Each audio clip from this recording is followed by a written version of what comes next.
Who doesn't? Edwards compete with political superstars like Senator Barack Obama or Senator Hillary Clinton. I'll ask the Democratic presidential contender about his competition and his party's divisions over Iraq. Also, Baghdad exploding with new bombings and bloodshed, including a real massacre at a major university. We'll have reports on the violence and new insights into President Bush's plan to try to stop it. And I'll speak here in the Situation Room with New York Times correspondent John Burns. He's in Baghdad. I'm Wolf Blitzer. You're in the Situation Room.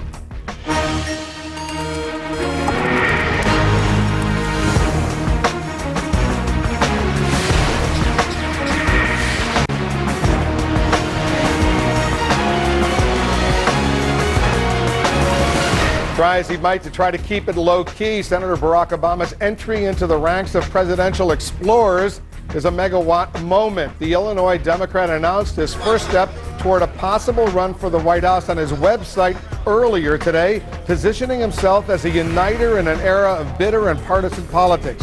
For all his superpower, does this first-term senator really have a shot at the White House and at breaking the race barrier in the Oval Office? Let's begin our coverage this hour with our congressional correspondent, Dana Bash. Dana? Well, Barack Obama took that formal first step in running for president after months of methodical study, yet the celebrity senator who's already shaped and changed the 2008 presidential race made it sound like he's as surprised as anyone. I certainly didn't expect to find myself in this position a year ago. But as I've spoken to many of you in my travels across the states these past months, as I've read your emails and read your letters, I've been struck by how hungry we all are for a different kind of politics. With that web video, the 45-year-old senator, who little more than 2 years ago was in the Illinois legislature, formally enters a field that includes several Democrats with strong grassroots support, not to mention presumptive frontrunner Hillary Clinton. Obama is trying to turn his lack of government experience into an asset, running as an outsider. Politics has become so bitter and partisan, so gummed up by money and influence, that we can't tackle the big problems that demand solutions. But Democratic strategists say Obama's biggest challenge is that Democratic primary voters will want to pick a winner, and Obama has a lot to prove. I think that they're going to have to take a look at Barack Obama and say to themselves, is this somebody who can run in a general election on issues of war and the war on terrorism and taking on some of our world's most challenging problems? The senator has been trying to focus more on the political issue of the day, Iraq, using his perch on the Senate Foreign Relations Committee to challenge the administration. Are there any circumstances that you can articulate in which we would say to the Maliki government that enough is enough and we are no longer committing our troops? I'm not going to speculate. Obama would be the first black president, something a former black candidate applauded just yesterday. There's a non-stop line between the March in Selma in 1965 and the inauguration in Washington in 2009. And Obama has a star status that is rare in politics. Maiden visits to first contest states of Iowa and New Hampshire this fall drew crushing crowds. He was even chased to Hawaii by paparazzi, who sold this bare-chested photo to People magazine. Running for the presidency is a profound decision. A decision no one should make on the basis of media hype or personal ambition alone. Now, what Senator Obama did today was formally file papers for a presidential exploratory committee. That is an initial step that some of his competitors, like Senator Chris Dobbs, former Senator John Edwards, skipped. They formally announced that they were running for president. Senator Obama said that he would have more to say from his home state of Illinois on February 10th. And Wolf, I've not talked to anyone who was close to Senator Obama today who could say with a straight face that they did not expect him to make that formal announcement for presidency on February 10th. Wolf. Dana, thanks very much. So where does Senator Barack Obama stand on some of the other crucial issues? He supports abortion rights. He opposes same-sex marriage, but also opposes a constitutional ban on them. He's in favor of civil unions. Senator Obama supports the president's Senate-backed immigration bill, which would increase border and enforcement of existing laws, but would also give some illegal immigrants a pathway towards citizenship. Obama opposes Social Security privatization. On taxes, the senator from Illinois supports eliminating the marriage penalty and extending child tax credit. He supports scaling back capital gains and dividends tax cuts. Obama also wants to re-examine tax benefits for the top 1% of earners. Barack Obama joins a crowded field of Democrats running for the White House. Former Senator and 2004 Vice Presidential nominee John Edwards, Senator Chris Dodd, former Iowa Governor Tom Vilsack, and Congressman Dennis Kucinich are all official candidates for the presidency right now. Senator Joe Biden has said over and over again, including many appearances right here in the Situation Room, that he's going to run for president. New Mexico Governor Bill Richardson tells me he'll make a decision about jumping into the race by the end of this month. The Democrats' last presidential nominee, Senator John Kerry, is also seriously thinking about another run. He told me Sunday he'll make a decision very soon. So is civil rights activist Al Sharpton, who also ran for president back in 2004. And then there's Hillary Rodham Clinton. All eyes are on the senator from New York as we await any announcement about her presidential ambitions. We expect to hear something about her trip to Iraq tomorrow. Over at the White House today, President Bush continues to grapple with his Iraq problems and tries to sell his plan for a troop buildup. He met today with the new United Nations Secretary General. And in a new interview, the president talks about 2006 being what he calls, and I'm quoting now, a lousy year in Iraq. Let's turn to our White House correspondent, Ed Henry. Ed? Wolf, in this meeting with Ban Ki-moon, the president clearly, both sides trying to show that they're pledging cooperation in this relationship between the president and the new UN Secretary General, contrast from the often frosty relationship that President Bush had with his predecessor, of course, Kofi Annan. But this meeting with the new UN Secretary General came on a very awkward day for the White House in that the UN put out a new report today contending that more than 34,000 Iraqi civilians were killed in sectarian violence last year alone, almost 100 Iraqi civilians a day. The president did not dispute that number today in an interview with Jim Lehrer of PBS, an interview that will air later this evening. The president instead saying he believes this statistic shows even now more than ever the U.S. government has to help the Iraqi government survive, help them stem the violence. But the president did concede that the Iraqi government still has, in his words, some maturation to go. He cited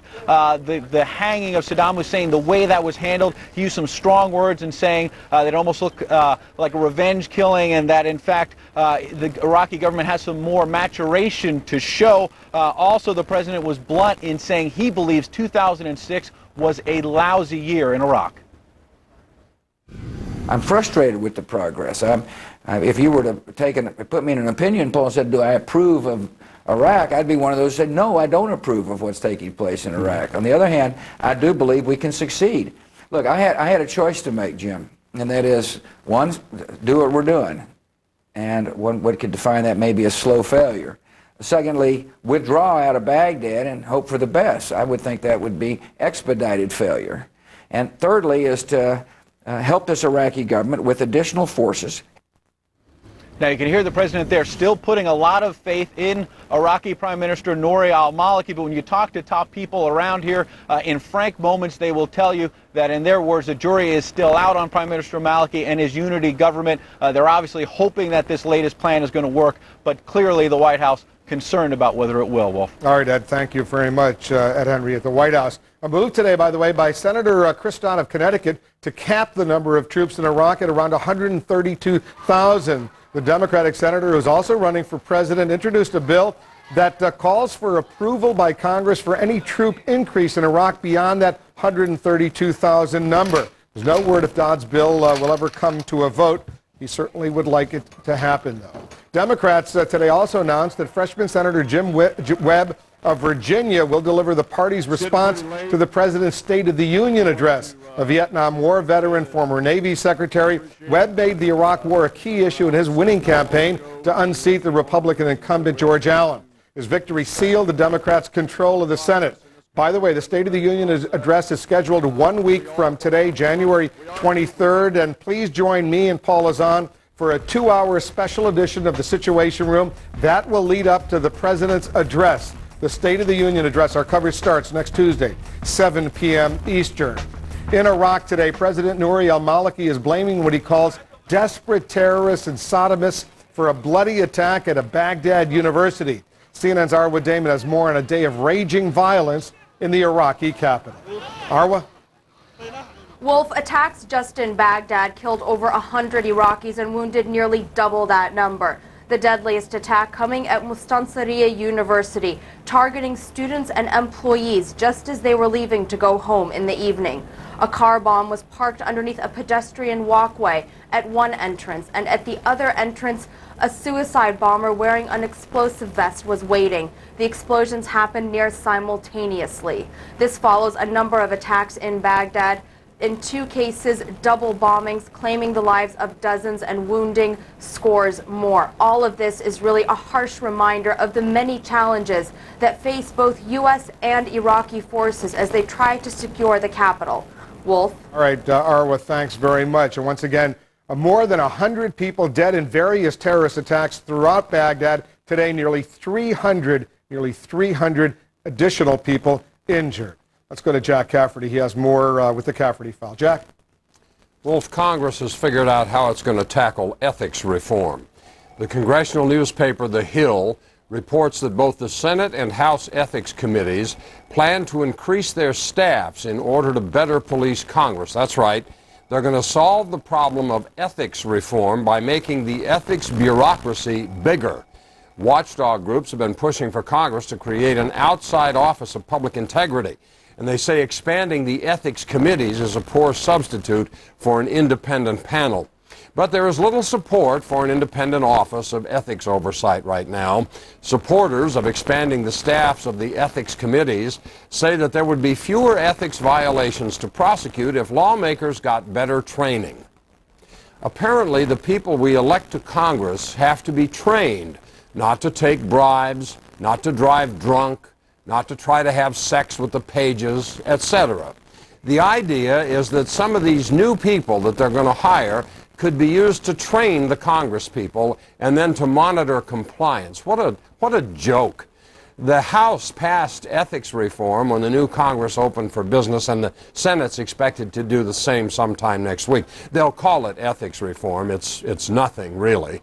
So here's the question. When it comes to ethics reform, does size matter?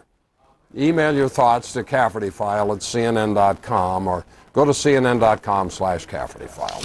Wolf. Jack, thank you for that. And coming up here in the Situation Room, we'll have much more in our top story this hour. Barack Obama's big news. How does today's announcement alter the presidential playing field? I'll ask our John King. He's standing by. Plus, what does John Edwards think about Barack Obama and Hillary Clinton, for that matter? I'll ask the Democratic presidential candidate. He'll join us here in the Situation Room. But up next, the trial that a lot of Washington is watching right now. Louis Scooter Libby gets his day in court. Will the Vice President and the Secretary of State take the witness stand in the CIA leak trial? Stay with us. You're in the Situation Room. I have high blood pressure, but I was surprised to find out it might lead to erectile dysfunction. You think you know everything about diabetes, but no one ever told me it could lead to ED. So I talked to my doctor. He said that certain health conditions like high blood pressure or diabetes may lead to ED, and that Levitra can help. Doctors know Levitra works for men with ED, even those with high blood pressure or diabetes. Levitra is only for men healthy enough for sexual activity. If you have heart problems or are on alpha blocker therapy, talk to your doctor before taking Levitra. Do not take Levitra if you take nitrates for chest pains, as this may cause an unsafe drop in blood pressure. Side effects may include headache, flushing and stuffy or runny nose. To avoid long-term injury, seek immediate medical help if you experience an erection lasting longer than 4 hours. If you have any sudden decrease in vision, stop taking Levitra and call your doctor right away. Talking to my doctor took a lot off my mind. You should talk to your doctor about Levitra. The more you know about ED, the more you'll want to know about Levitra. At Johnson & Johnson, we understand the importance of a nurse's touch. How you doing, Mr. Powell? Okay. I just want you to breathe normally, okay?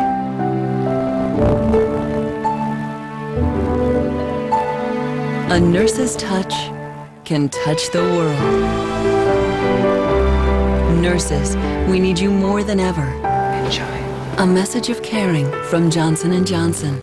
Weather, 1,000 images, one network. The heaviest snow will be south of Seattle. When the weather is the news, trust CNN. It's essential.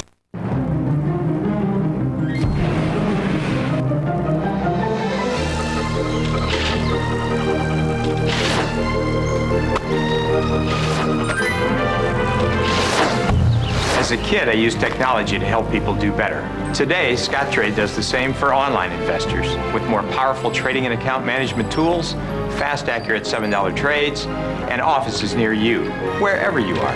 Open a Scottrade account today and get more for your money. The NFC playoffs are on Fox.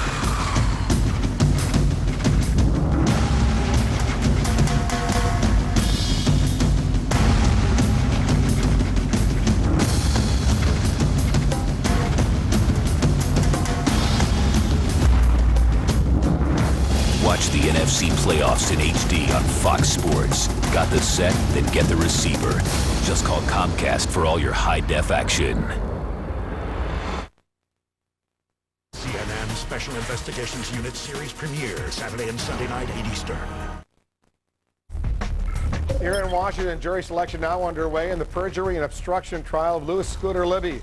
The former top aide to Vice President Dick Cheney is accused of lying to the FBI and other federal authorities in the CIA leak investigation. In the courtroom today, the politics surrounding this case clearly have been front and center. Let's turn to our Brian Todd. He's outside the courthouse. Brian?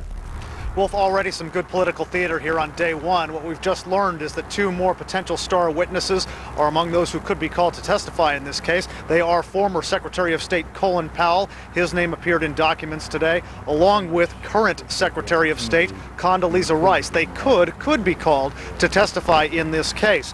What we know now is that 9 jurors have been polled so far. They've been questioned. 3 of them have already been dismissed.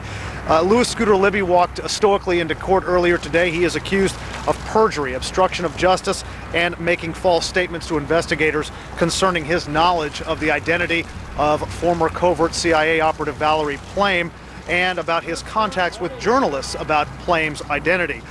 Other notable witnesses in this case, the star witness is likely to be Vice President Dick Cheney. He would be the first sitting vice president to testify in a criminal trial. It is very likely that the defense will call him to testify to try to bolster Libby's claim that Libby was just too absorbed in his job, too distracted with other things to remember specifically what he told members of the media and others about Plame's identity. Remember, he's accused of obstruction and of misleading investigators about what he told members of the media.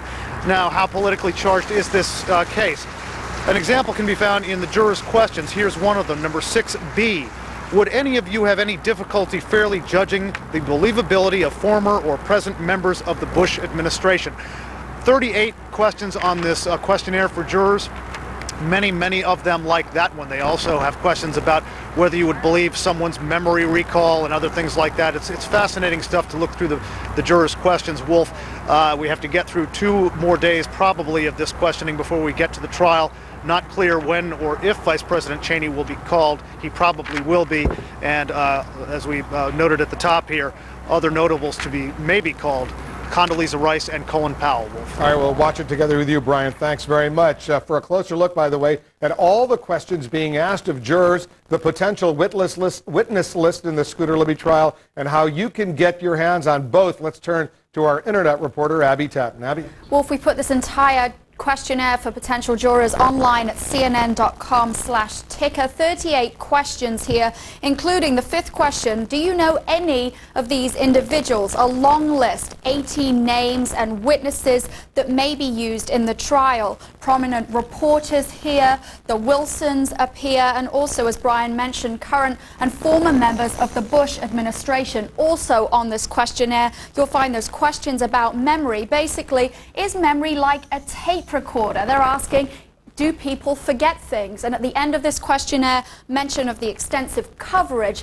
of this case, potential jurors being told that if picked, they would not be able to watch, listen, or read any of it. Wolf? We're going to watch this trial. It could last maybe 6 weeks. Stay in the Situation Room for all of the details. Abby Tatton, Brian Todd, as you saw earlier, Ed Henry, Dana Bash, they are all part of the best political team on television. And remember, for all the latest political news at any time, check out our political ticker at cnn.com/ticker. Coming up, will the Scooter Libby trial put the White House in a political pickle? I'll ask Donna Brazil and J.C. Watts. They're standing by live for our strategy session. But up next, a blazing inferno forces residents to flee. Details coming up. Stick around. You're in the Situation. Make your cash work harder with a savings account 6 times the national average. Get 5.05% APY on your complete savings account, plus free quick transfers. It's easy. It's extraordinary. It's E-Trade. Are you a homeowner with a first mortgage, second mortgage, auto loans, student loans, or credit card debt? Or would you like to consolidate your debts into one low monthly payment? Log on or call 1-800-71-FIXED, a GMAC company. Oh, that's funny. The water doesn't work. Neither does the ice dispenser.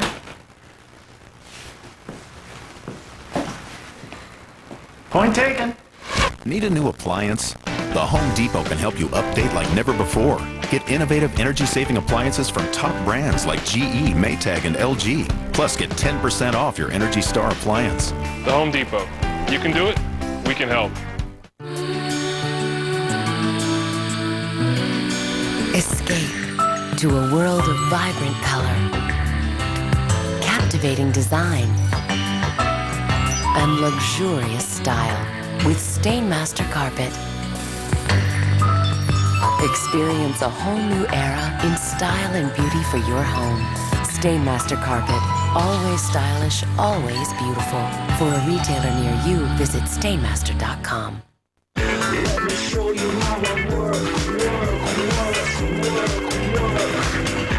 Here's how it works. Get the nation's slimmest smartphone for only $99.99. The Cube. With easy access to email and Windows Mobile. It's the stylish way to work. From Verizon Wireless, America's most reliable wireless broadband network. Verizon Wireless, it's the network. I hate political correctness. I love the truth. Too often political correctness is all about controlling language and hiding the truth. We have to tell it like it is. It's what we all deserve. Lou Dobbs tonight, CNN 6 Eastern. It's time for answers. Accused, arrested, and all but convicted in the court of public opinion. What role did race play in the Duke assault case? Out in the open, a Paula's On Now special, live from Durham, North Carolina, tonight, 8 Eastern. Let's check in with Carol Costello for a closer look at some other important stories making news. Hi, Carol. Hi, Wolf. Hello to all of you. Many called him the Millennium Bomber. Today, one part of his sentencing was thrown out. Ahmed Rassam's sentence was vacated, and a federal appeals court ordered a district court to re-sentence him. The 39-year-old Algerian was arrested in 1999 when he tried to enter the United States through Washington State. When customs officials stopped him, they found 130 pounds of homemade explosives and timing devices in his car. In Missouri, the man suspected of those 2 bizarre kidnappings will see his day in court. Michael Devlin will be arraigned on Thursday morning. He's charged with 1 count of felony kidnapping, but officials say he'll likely face more charges. Devlin is suspected of kidnapping those 2 Missouri boys, holding one for days, and 15-year-old Sean Hornbeck allegedly for over 4 years. We are awaiting a news conference on this case. It should come to you in the next hour. Also, grab your oranges, lemons, and mandarins because the price you pay next week just will not be the same. Prices are expected to noticeably rise after a cold snap in California destroys bundles and bundles of citrus crops, at least $650 million worth. One official calls it a disaster, and another says California's entire $1.3 billion citrus fruit industry is at risk. 90% of the citrus fruit sold in the United States comes from California, and forecasters say the cold spell is not over yet. And in Kentucky, it would seem like a scene from a movie if it weren't so serious. A train jumps the tracks near Louisville. That sparks a huge explosion and fire, and that burns some dangerously toxic chemicals the train was carrying. Plumes of black smoke blanketed the surrounding area, prompting fear and evacuations among some residents. Not clear what caused this accident. Of course, officials are still investigating. Let's look at the headlines right now, Wolf. All right, Carol, thank you for that. Up next, John Edwards. He called out Democrats in Congress for not doing enough to try to stop President Bush's plan to send more American troops into Iraq. But what's his plan? He's standing by next in the Situation Room. And our strategy session, J.C. Watts and Donna Brazil. Will Senator Barack Obama's shake up the Democratic presidential field?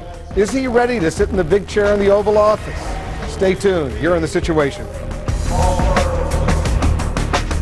Phone. Okay, Time to get organized. We're gonna need a hand.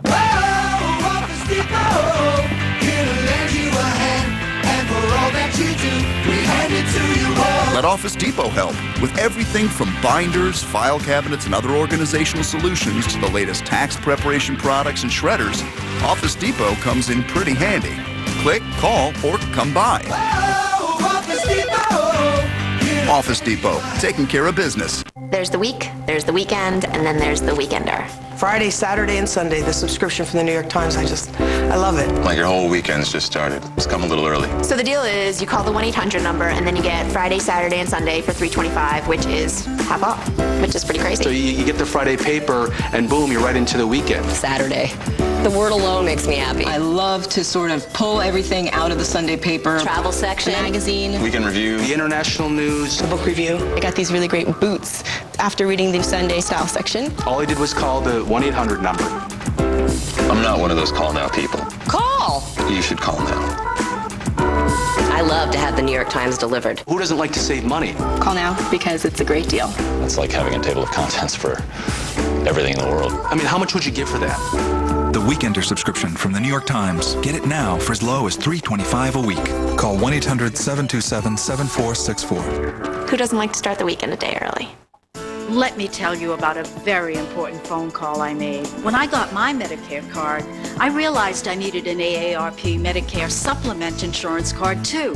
One simple call gave me the chance to talk with a personal health insurance advisor Who answered all my questions about Medicare supplement plans. If you're already on or eligible for Medicare, call now to find out how an AARP Medicare Supplement Insurance Plan, insured by United Healthcare Insurance Company, helps you pay some of the 20% of your medical expenses not covered by Medicare Part B.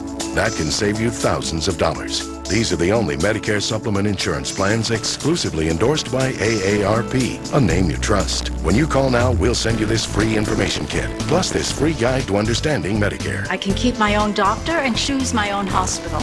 and I don't need a referral to see a specialist. Call 1-800-673-4168 now. A personal health insurance advisor is waiting. Dish Network subscribers, stand up and object. Court TV has been dropped. Dish Network subscribers don't stand for this injustice. Get Court TV by calling 1-800-710-1922. To our viewers, you're in the Situation Room where new pictures and information are arriving all the time. Happening now. It's an attack that, quote, would make humanity cringe. That's what the Iraqi Prime Minister Nouri al-Maliki says of a dual bomb attack that ripped through one of Iraq's most prestigious universities today. At least 70 people are dead in that incident. Another 169 are hurt. And it's only just one of several attacks in Iraq today that have already left 107 people dead, nearly 300 injured. Condoleezza Rice says Iraq's violence is utterly unacceptable to President Bush. But meeting with officials in Kuwait today, Secretary Rice acknowledged that even with the president's new security plan, there will still be attacks to deal with. And Fidel Castro is said to be in grave condition, very grave condition. The Spanish newspaper is citing medical sources that say an infection of the large intestine, at least 3 failed operations, and many complications complicated the Cuban president's recovery. I'm Wolf Blitzer. You're in the Situation Room.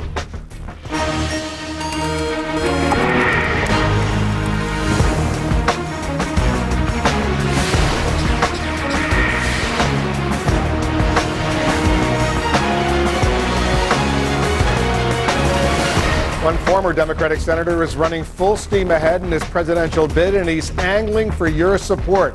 But how might he size up against some others in his own party?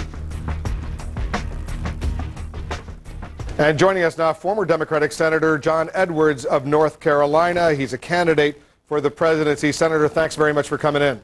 Thank you for having me, Wolf. Barack Obama announced today he's creating an exploratory committee after, 2 years in the U.S. Senate. Do you believe he's qualified? He has the necessary experience to be president of the United States? Well, it won't be my decision to make. I think that it's a good thing to have good people in this race. If you're running for president for the right reason, it's because you want to serve your country and you've decided it's the best way to serve your country. thought long and hard about that and made that decision for myself. And I guess it'll be for Senator Obama to decide in the next few weeks whether that's something he believes he should do. Well, it sounds like you're not convinced that he's necessarily ready for to run for the presidency. Oh, I wouldn't pass judgment on any of the other candidates. I think the campaign is just beginning.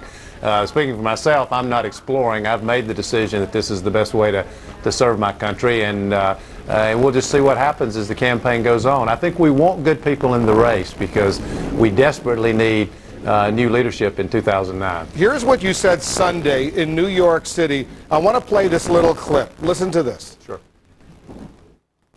Speak out and stop this escalation now. You have the power, members of Congress, to prohibit this president from spending any money to escalate this war. Use that power. Use it now. As you know, that was widely seen as a slap at Senator Hillary Clinton, who has refused to say she's ready to use the power of the purse, congressional authority, to go ahead and stop funding an increase, an escalation or a surge in the war. Did you see that as a direct attack against her? I wasn't, Wolf, thinking about anybody in particular.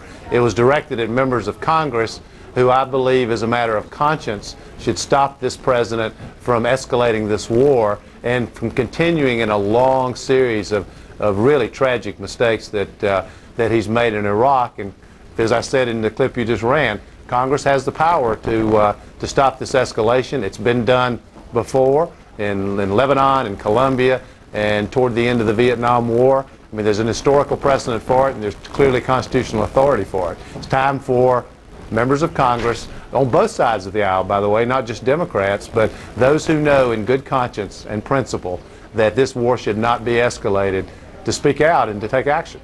Here's what Howard Wolfson, a senior advisor to Senator Clinton, said, reacting to what you said at the church on Sunday. In 2004, John Edwards used to constantly brag about running a positive campaign. Today, he has unfortunately chosen to open his campaign with political attacks on Democrats who are fighting the Bush administration's Iraq policy. Strong words from a senior advisor to Senator Clinton.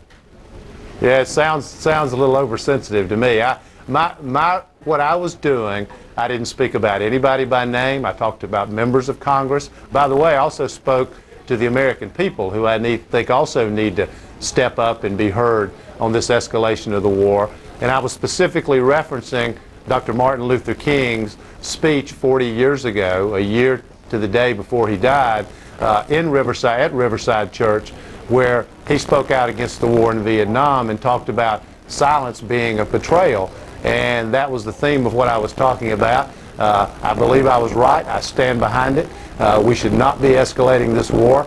And I hope that members of Congress will have the good conscience and the good sense to show some strength about this and stand up to the president and stop him. Some of your critics will say, you know what, John Edwards is no longer in the United States Senate. He really doesn't have to vote on this issue. It's easy for him to say it. It's much more difficult for Senator Clinton or Senator Barack Obama or Senator Kerry, who actually have the responsibility of providing funds, if you will, for U.S. troops to vote on these kinds of life and death matters. What do you say to those critics? I say, first of all, when I had the chance to vote years ago on the funding of the war in Iraq, $87 billion at the time, and I thought the president was headed on the wrong course. It turns out, unfortunately for other country, that I was right. I voted no. I am now a candidate for President of the United States, Wolf, and I'm going to be held accountable for the positions I take. And I think it is important for those who want to have a leadership position, whether it's in the Congress or whether they end up running for President of the United States, not to be being careful and cautious and weighing their options. Now's the time for leadership. America needs leadership. The world needs leadership from us. And we need to have the strength of our convictions. Now's the time to stand up and speak up. Senator McCain says to those Democratic critics and other critics, if you don't like the president's policy, offer one that you do like. Give us in a nutshell what you would like to see happen over the next few months as far as U.S. troop levels, the war in Iraq are concerned. 40 to 50,000 troops out immediately.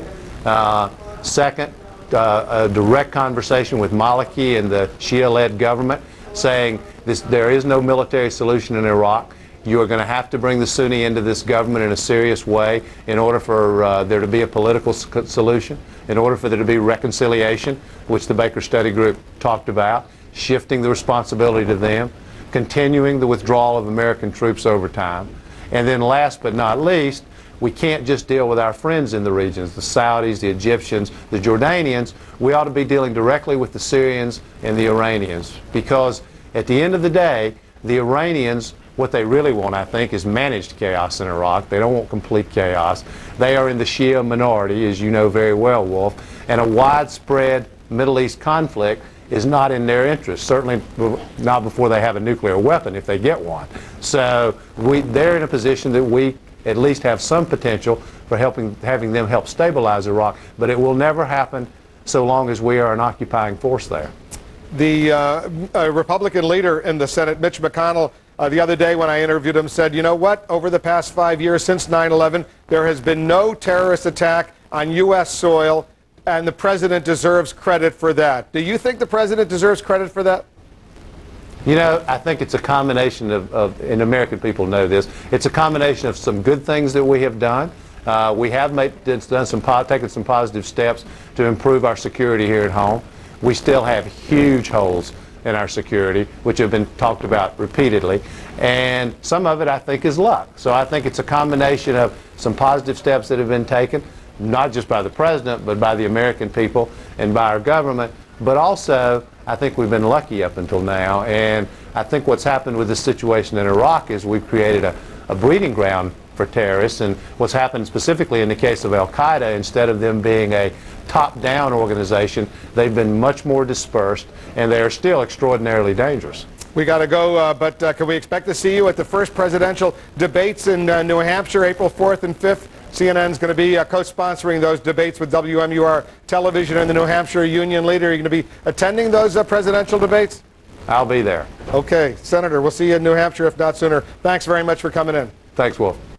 And coming up, Senator Barack Obama makes a major move toward a potential White House run. Will his candidacy shake up the Democratic field of presidential contenders? I'll ask our John King. He's standing by live. And in the next hour, we'll get a debrief on today's extraordinary violence in Iraq. Is it a reaction to yesterday's botched execution? The New York Times Baghdad bureau chief, John Burns, will join us right here in The Situation.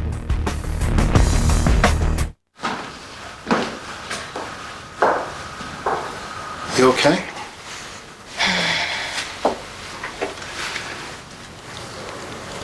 My parents never owned their own home. They'd be proud. I think you're gonna need these. Welcome home. Thank you so much. We could have done it without you. You got a home-cooked meal coming. All right, maybe two. Century 21. If we take my Milan, you can just plug that right in. Cool. Do you have directions to the meeting? Yeah, they're right here. Mercury Milan has all the right stuff in the right size. This is a lot cooler than our boss's car. Don't tell her that. Now lease Mercury Milan for just $208 a month and click on MercuryVehicles.com for more reasons why. You gotta put Mercury on your list. Fantastic. Quality. Wow.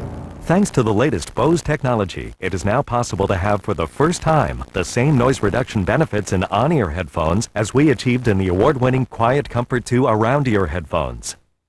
And now you can choose your preferred style, QC2 or the new QC3 headphones.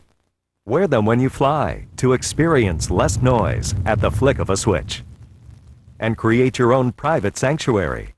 Originally designed for planes, owners tell us about other uses, less distraction at work, to unwind after a hectic day, or to find your own space. Sound quality is fantastic. Peace. Order QC2s or the new smaller QC3 headphones. Try them risk-free for 30 days. Order by January 31st for a free MP3 player, and you can make 12 easy payments. Quiet Comfort headphones. Hear the difference Bose technology makes. Larry King Tonight, exclusive. His first interview on Newsweek's chilling account of the chapter in O.J. Simpson's canceled book about the night of the murders. Victim Ron Goldman's father speaks out. Larry King exclusive. Tonight, 9 Eastern, only on CNN. can't just sit behind a desk all the time and think you know what's going on in the world. You have to go out and see it for yourself. You gotta smell it, you gotta taste it, you gotta see it.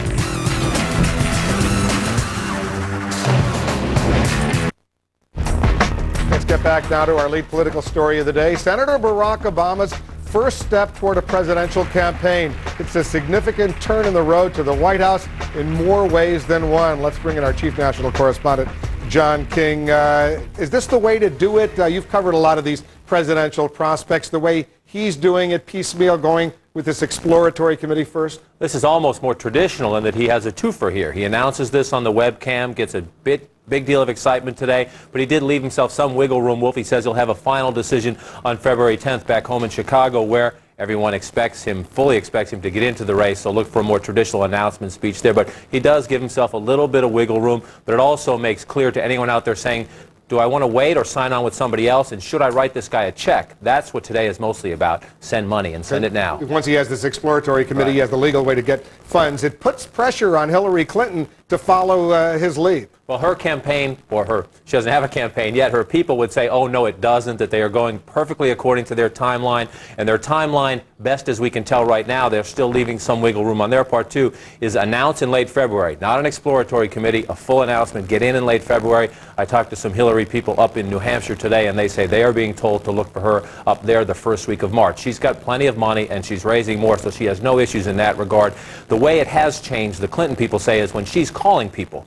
They're not talking about Edwards, or they're not just talking about Edwards or Biden or Dodd, that Obama comes up quite a bit. But they insist in terms of the structure and the organization, it's having no impact. But they're supposed to say that. In recent days, I've spoken to some very wealthy Democratic Party activists who are being squeezed big time by Obama and Hillary Clinton to come up with funds. And not only that, but to lend their name to these respective potential candidates. The pressure is on the Democratic fundraisers. Well, you see that this is the preseason, so how do you get attention? You raise a lot of money, or you get big heavyweights to sign on and endorse you. That's how you generate attention early on. The big question is what happens when people have to get around to voting, and that is the big challenge now for Barack Obama. Now that he's not a celebrity anymore, he's actually a candidate, or as close as you get to an official candidate. He'll get asked a lot about Iraq. His experience will come up time and time again. The other candidates are trying to find a polite way, if you will, to remind people 2 years ago this guy was in the Illinois legislature. You want him to lead you in the post-9/11 world, or if the Republican race has a John McCain as the nominee in the end,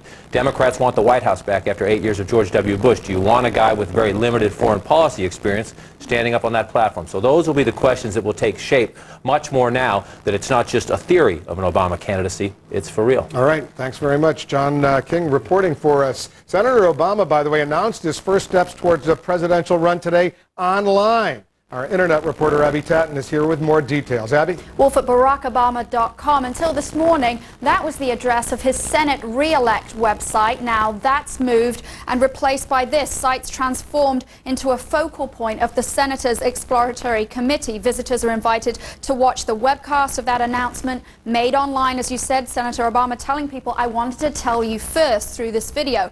Plus, there's a second video, a Meet Barack video, documenting his background, accomplishments, his key positions here. And apart from those video elements on the site, there's the key part there, the join the team and the contribute. That page on these websites at this early stage, an important part, that online donation section. Wolf? Abby, thank you. Abby Tatton, John King, they are both part of the best political team on television. On our political radar this Tuesday, another Republican makes his presidential mulling official. Colorado Congressman Tom Tancredo announced today he's forming an exploratory committee. He's positioning himself as a conservative alternative to more moderate GOP rivals. Tancredo is a vocal opponent of illegal immigration and abortion. I'll speak with Tom Tancredo here in the Situation Room in the next hour. Senator John McCain is trying to patch things up with Christian conservative leader James Dobson. Dr. Dobson says he won't support McCain's likely presidential bid under any circumstances because he contends the Arizona Republican doesn't support traditional marriage values. McCain said today he's disappointed with Dobson's remark and he hopes to open up a dialogue with him. McCain spoke in the key primary state of South Carolina, where he picked up a 2008 endorsement from the state House Speaker. Rudy Giuliani is lining up support in the leadoff presidential caucus state of Iowa. Today, the former New York mayor tapped a high-profile conservative Iowa Republican to advise him as he explores a run for the White House. That would be former Congressman and 2006 Iowa gubernatorial candidate Jim Nussle. In the scramble for early endorsements and advisors, Republican Mitt Romney also is claiming a new pickup today.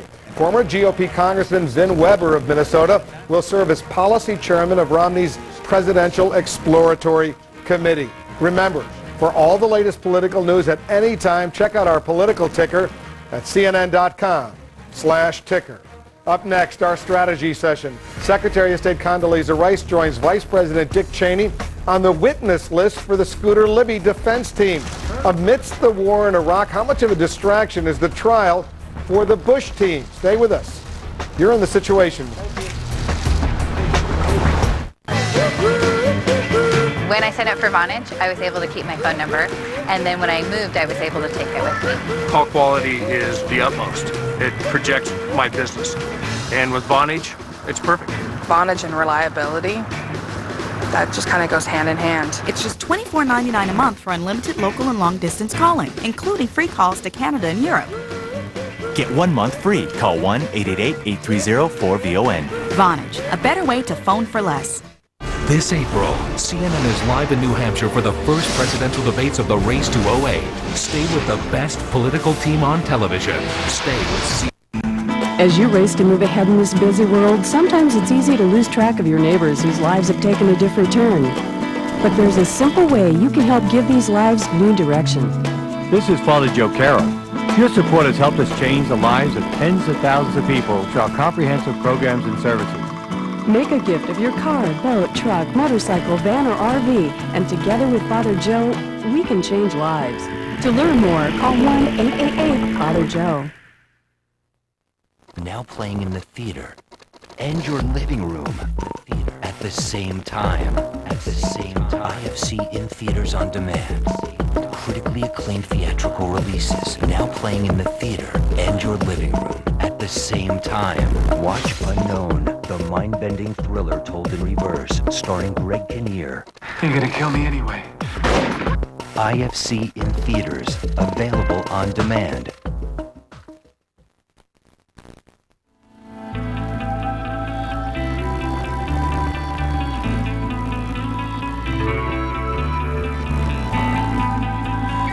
No matter what you're searching for, Comcast can help you find it. Just click the Searchlight button from your on-demand menu to look for homes, cars, restaurants, you name it. Searchlight. What are you looking for? Looking for a new car? The GM showroom can tell you everything you need to know about our cars and trucks. Just press channel 889 on your remote to learn more. This month, stay in and tune in to watch what's on Comcast. Everyone needs more space. DIY Network can help you find it with the space you already have. Watch Wasted Space, Wednesdays at 9 p.m. on the DIY Network, Comcast Channel 204. Do more with your time and money. Watch I Want That, What You Get for Your Money, and American Shopper. Saturdays and Sundays till noon on Fine Living, Comcast Channel 184. All the shows you watch are on Comcast. Don't wait an hour for morning news. 6 a.m. CNN American Morning tomorrow.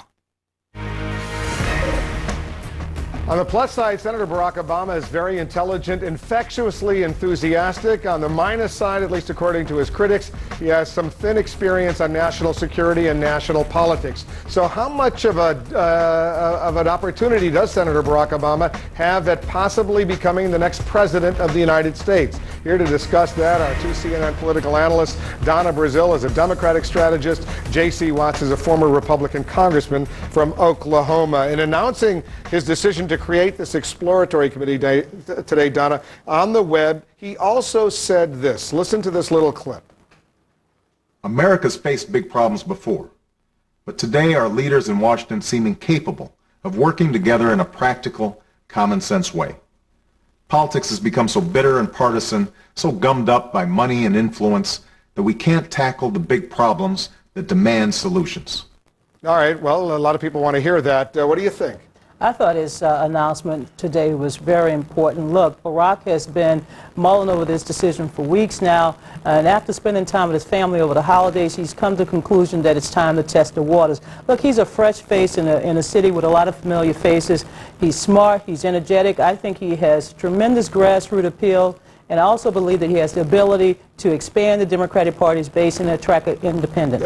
This is a preliminary step. We're creating the exploratory committee. Do you have any doubt that February 10th he'll come along and say he's not going to run? He's going to run, right? Well, look, clearly he has to assemble a team of people to help him out. He has to raise millions of dollars, and this will give him an opportunity to go out there and to begin to put that team and get the money in place. What do you think? Does he have a shot?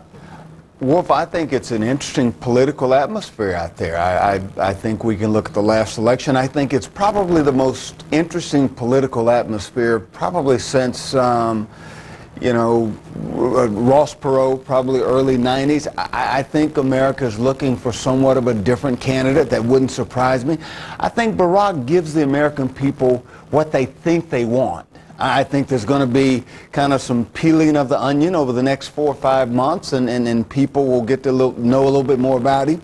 But I do think I think he's going to run, and I think he's going to make it very, very interesting. And he's very attractive to a lot of Democrats. Right now, his major constituency out there is to get those Democratic voters, but he's got stiff competition from Senator Clinton, presumably, Senator Edwards, Senator Biden, Senator Dodd, Senator Kerry, a lot of competition there. And perhaps more to come. Look, I don't think Barack is afraid of the current field. I think what his challenge is right now is to get out there and convince the American people that he has the right combination of experience and leadership to lead this country at a very dangerous time. Let's talk about this Louis Scooter Libby trial that began today, could go on for what they say maybe 6 weeks right now. How much of a diversion is this right now for the White House, for the Bush administration, that the vice president's former chief of staff is now facing these perjury obstruction charges? Well, considering that the president's numbers are where they are, and he's not a very popular president right now, this is another distraction. I think in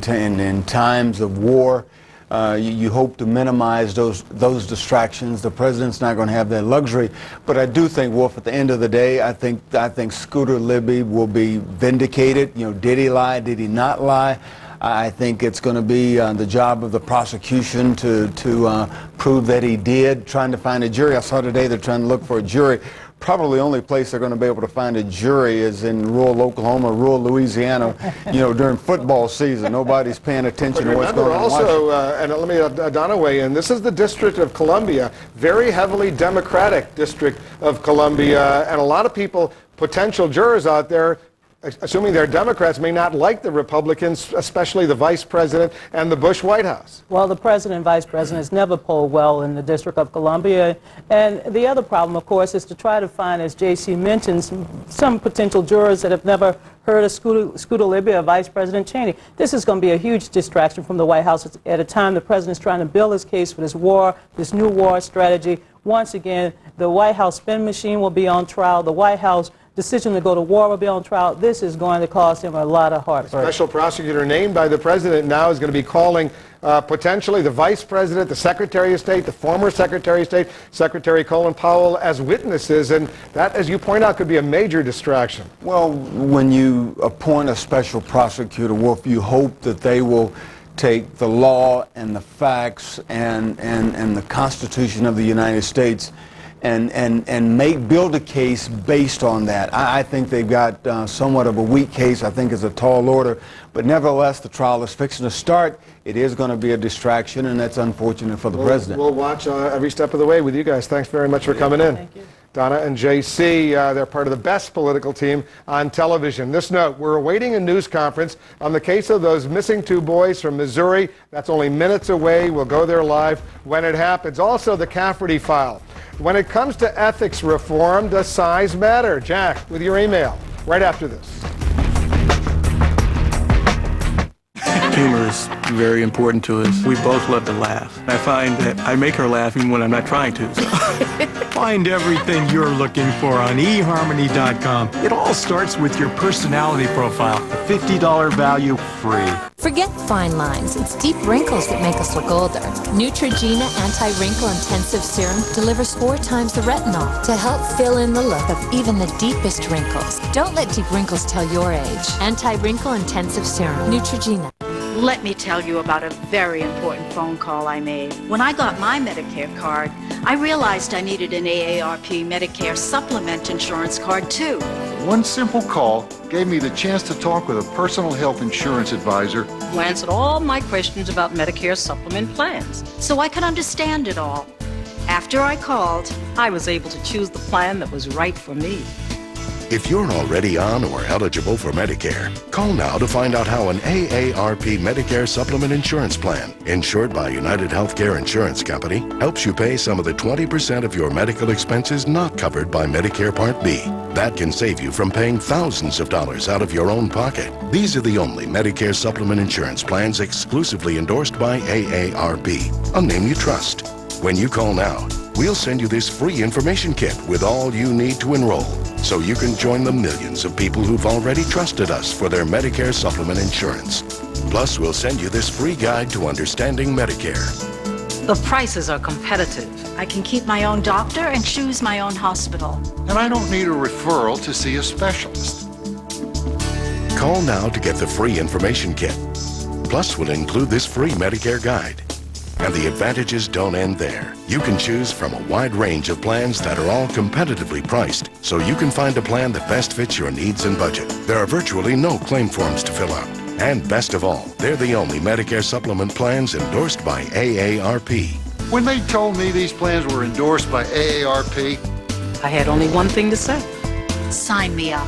Call now, 1-800-495-9137, and let us help you choose the right plan. So call now, 1-800-495-9137, and find out about an AARP Medicare Supplement Insurance Plan. A personal health insurance advisor is waiting for your call. Young Muslims transformed from innocence to extremism. We are at war, United Soldier. Terror's surprising new breeding ground. Christian Amanpour uncovers the war within. CNN Special Investigations Unit, Saturday and Sunday night, 8 Eastern. Closed captioning hours provided by Nature's Tears Eye Mist Dry Relief. Nature's Tears Eye Mist, the natural way to soothe and moisturize tired, strained, dry eyes. Nature's Tears Eye Mist. Now, doesn't that feel better? Check back with Jack Cafferty for the Cafferty File. Jack?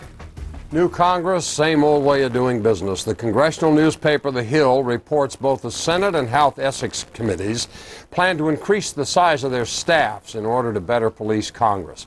Watchdog groups have been screaming for an outside office of public integrity to oversee these people. It's not going to happen. So the question we ask is, when it comes to ethics reform, does size matter? Gus in Ontario writes, ethics are ethics. It's not how big or how small they are. Folks that have ethics don't lie, cheat, or try to fool people. They don't think they're the only folks important in the grand scheme of life. They don't have their own way about everything, and they truly do care about the rest of us. Rob in Florida, what a sad, sad state this country's in. We've elected officials who act like this is a banana republic, with corruption, graft, greed, pedophilia, cronyism, etc. ad nauseum. I'm disgusted at the America of today. I'm sad for my children, who will never know the America I knew a long time ago. Jim writes, the only size that matters with regard to ethics is the size of the person's conscience. The fault really rests with the voter. If you elect a crook, expect him to act like a crook. Jay in Texas, of course, size matters when it comes to ethics reform. The more people on board, the less lobbying money to go around. Frank in Middleton, New York, sorry, Jack, got to disagree with you on this. You can't complain about the Ethics Committee doing so little under Republican control and then complain when the Democrats try to staff the committees up so they can finally do their job. Maybe the reason there were so few people on the committee before is because the Republican leadership gave it so little to do. Jim from K Street, this pack of no-loads look at ethics reform the way failed dieters look at food. Take away the temptation, and we can ignore the need for willpower. How do these congressional chowderheads police themselves? And Stan in Grand Forks, North Dakota. You're off your game, Jack. You know you can ask a better question than this. Wolf. Jack, thank you for that. See you in a few moments. And to our viewers, you're in the Situation Room where new pictures and information are arriving all the time. Standing by, CNN reporters across the United States and around the world to bring you today's top stories. Happening now, it's 1 a.m. in Baghdad, where a wave of bloody bombings brings hundreds of casualties. Amid the carnage and the chaos, U.S. forces launch a crackdown. Can they take back the city? We're on patrol with the troops. It's 4 p.m. in Missouri, where missing boys have been found and reunited with their families, and we expect to hear from family members and perhaps one of the boys himself. An upcoming news conference may shed some new light on their ordeal. We're standing by live for that. And it's 5 p.m. in Havana. He hasn't made a public appearance in 6 months. Will we see him again? A new report offers details on what may be a devastating illness for Cuba's Fidel Castro. I'm Wolf Blitzer. You're in the Situation Room.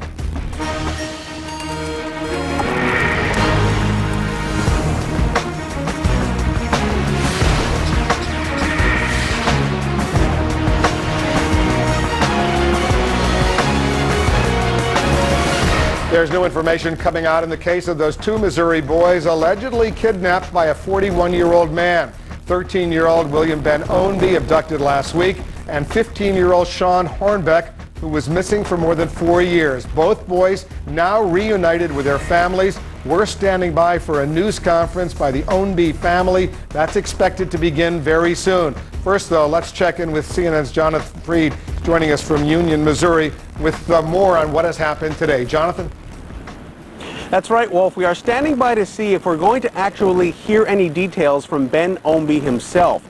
We had a news conference from each of the families over the weekend once the children were safely returned. People have been very anxious to get as many details as they can, nobody wanting to push these kids too much considering the ordeal that they have been through. But the big question here is when the Ownby family steps before the cameras, will Ben take any questions, or will he at least have something to say about what he's been going through? The other thing, Wolf, that we're waiting to hear is from the Franklin County Sheriff Gary Tolke himself. He has been known for being very accessible to the media. We found out today that he was planning to appear before the cameras again this afternoon. That's supposed to happen now. I was in touch with his department earlier, and they would not get into exactly why he wanted to come forward. Everybody, though, Wolf, waiting to see if more charges are going to be laid against Michael Devlin. Right now we have the one charge of kidnapping in the Ownby case. That happened in Franklin County. Washington County is where Sean Hornbeck, who was kept for more than 4.5 years, he is from there.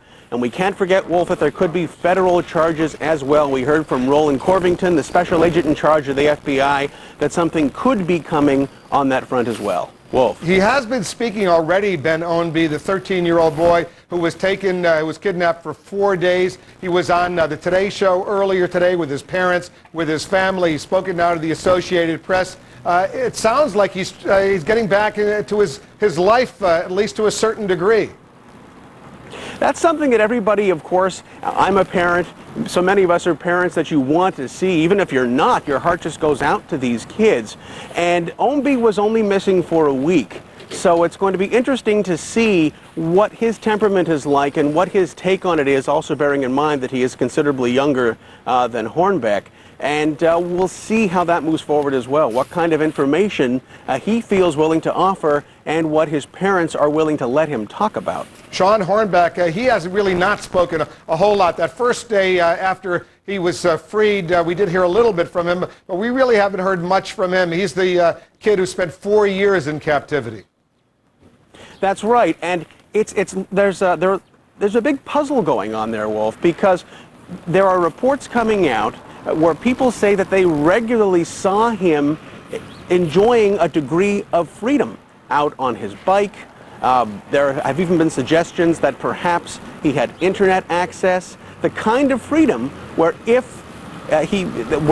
people feel that he might have been able to reach out and at least ask for help. And people are wondering, why did that not happen? What did he understand were the circumstances surrounding his family? Was he told that they didn't want him? Was he told that they were no longer alive? Was he threatened if he indeed had that kind of freedom? All right, let's go out to Missouri right now. The parents of Ben Ownby, the 13-year-old who was held for 4 days, they're speaking to reporters now. Let's listen in. Franklin County, the adjoining counties, Crawford, Gasconade, St. Louis County, where Ben was found. We owe everybody a debt for finding our son. Anything you want to add to that? Just that Ben's doing fine. We decided not to bring him here today. We think that he needs to get back to normal. We're going to try and get him ready to go back to school, get him, getting ready, just trying to make his life a little bit more normal than it has been the last few days.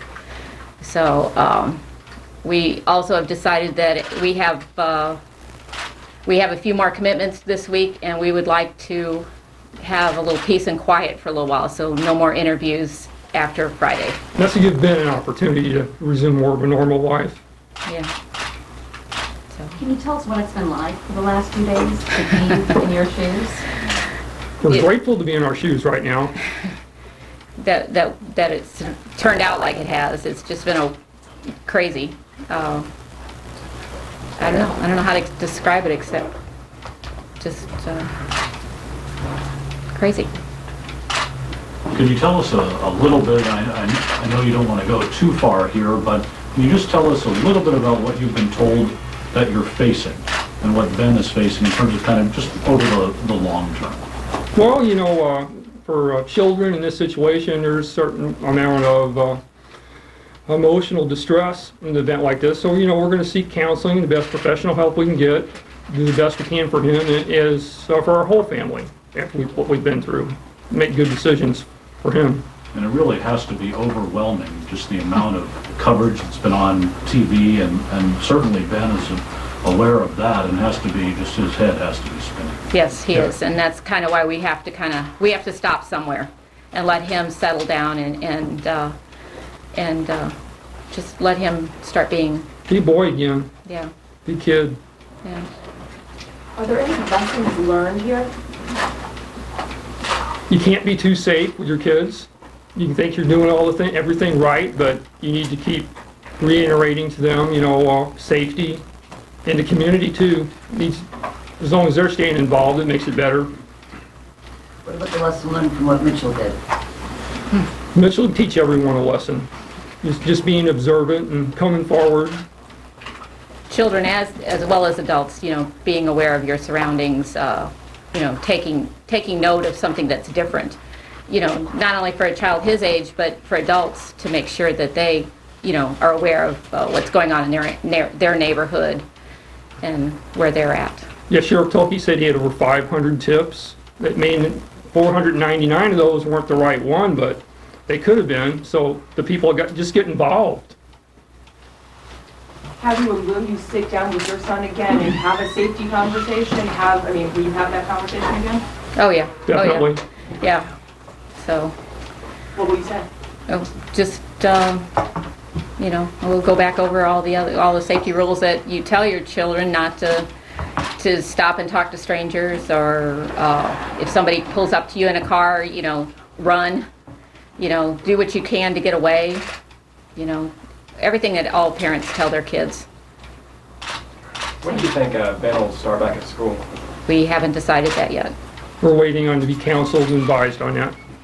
Is there any, without getting into details of the investigation, is there anything from this experience that gives you greater caution in regards to computer games and the internet? I don't know if that didn't come into play here, but certainly it's been an issue in the past, we understand, for some kids that have disappeared.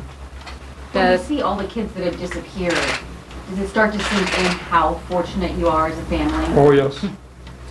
Yeah. Explain that a little bit. That we got our child back in 4 days. Some of these kids, may never come home. Some of these kids take they come back in 4 years. There's still, a lot that they've gone through. So we're just extremely fortunate that Ben came back to us as fast as he did. At all. some time has passed since I think the bulk of the world saw you guys together for the first time Saturday. Aside from dealing with media and interviews, what kinds of things have you been doing with Ben? What's he wanted to do? What's his last 4 or 5 days been like? Well, it's still nowhere near normal, but, we've tried to do some family things, watching a movie, playing some cards, talking his aunts and uncles coming to see him, and just getting reacquainted with his family again after this as much quiet time as we can give him.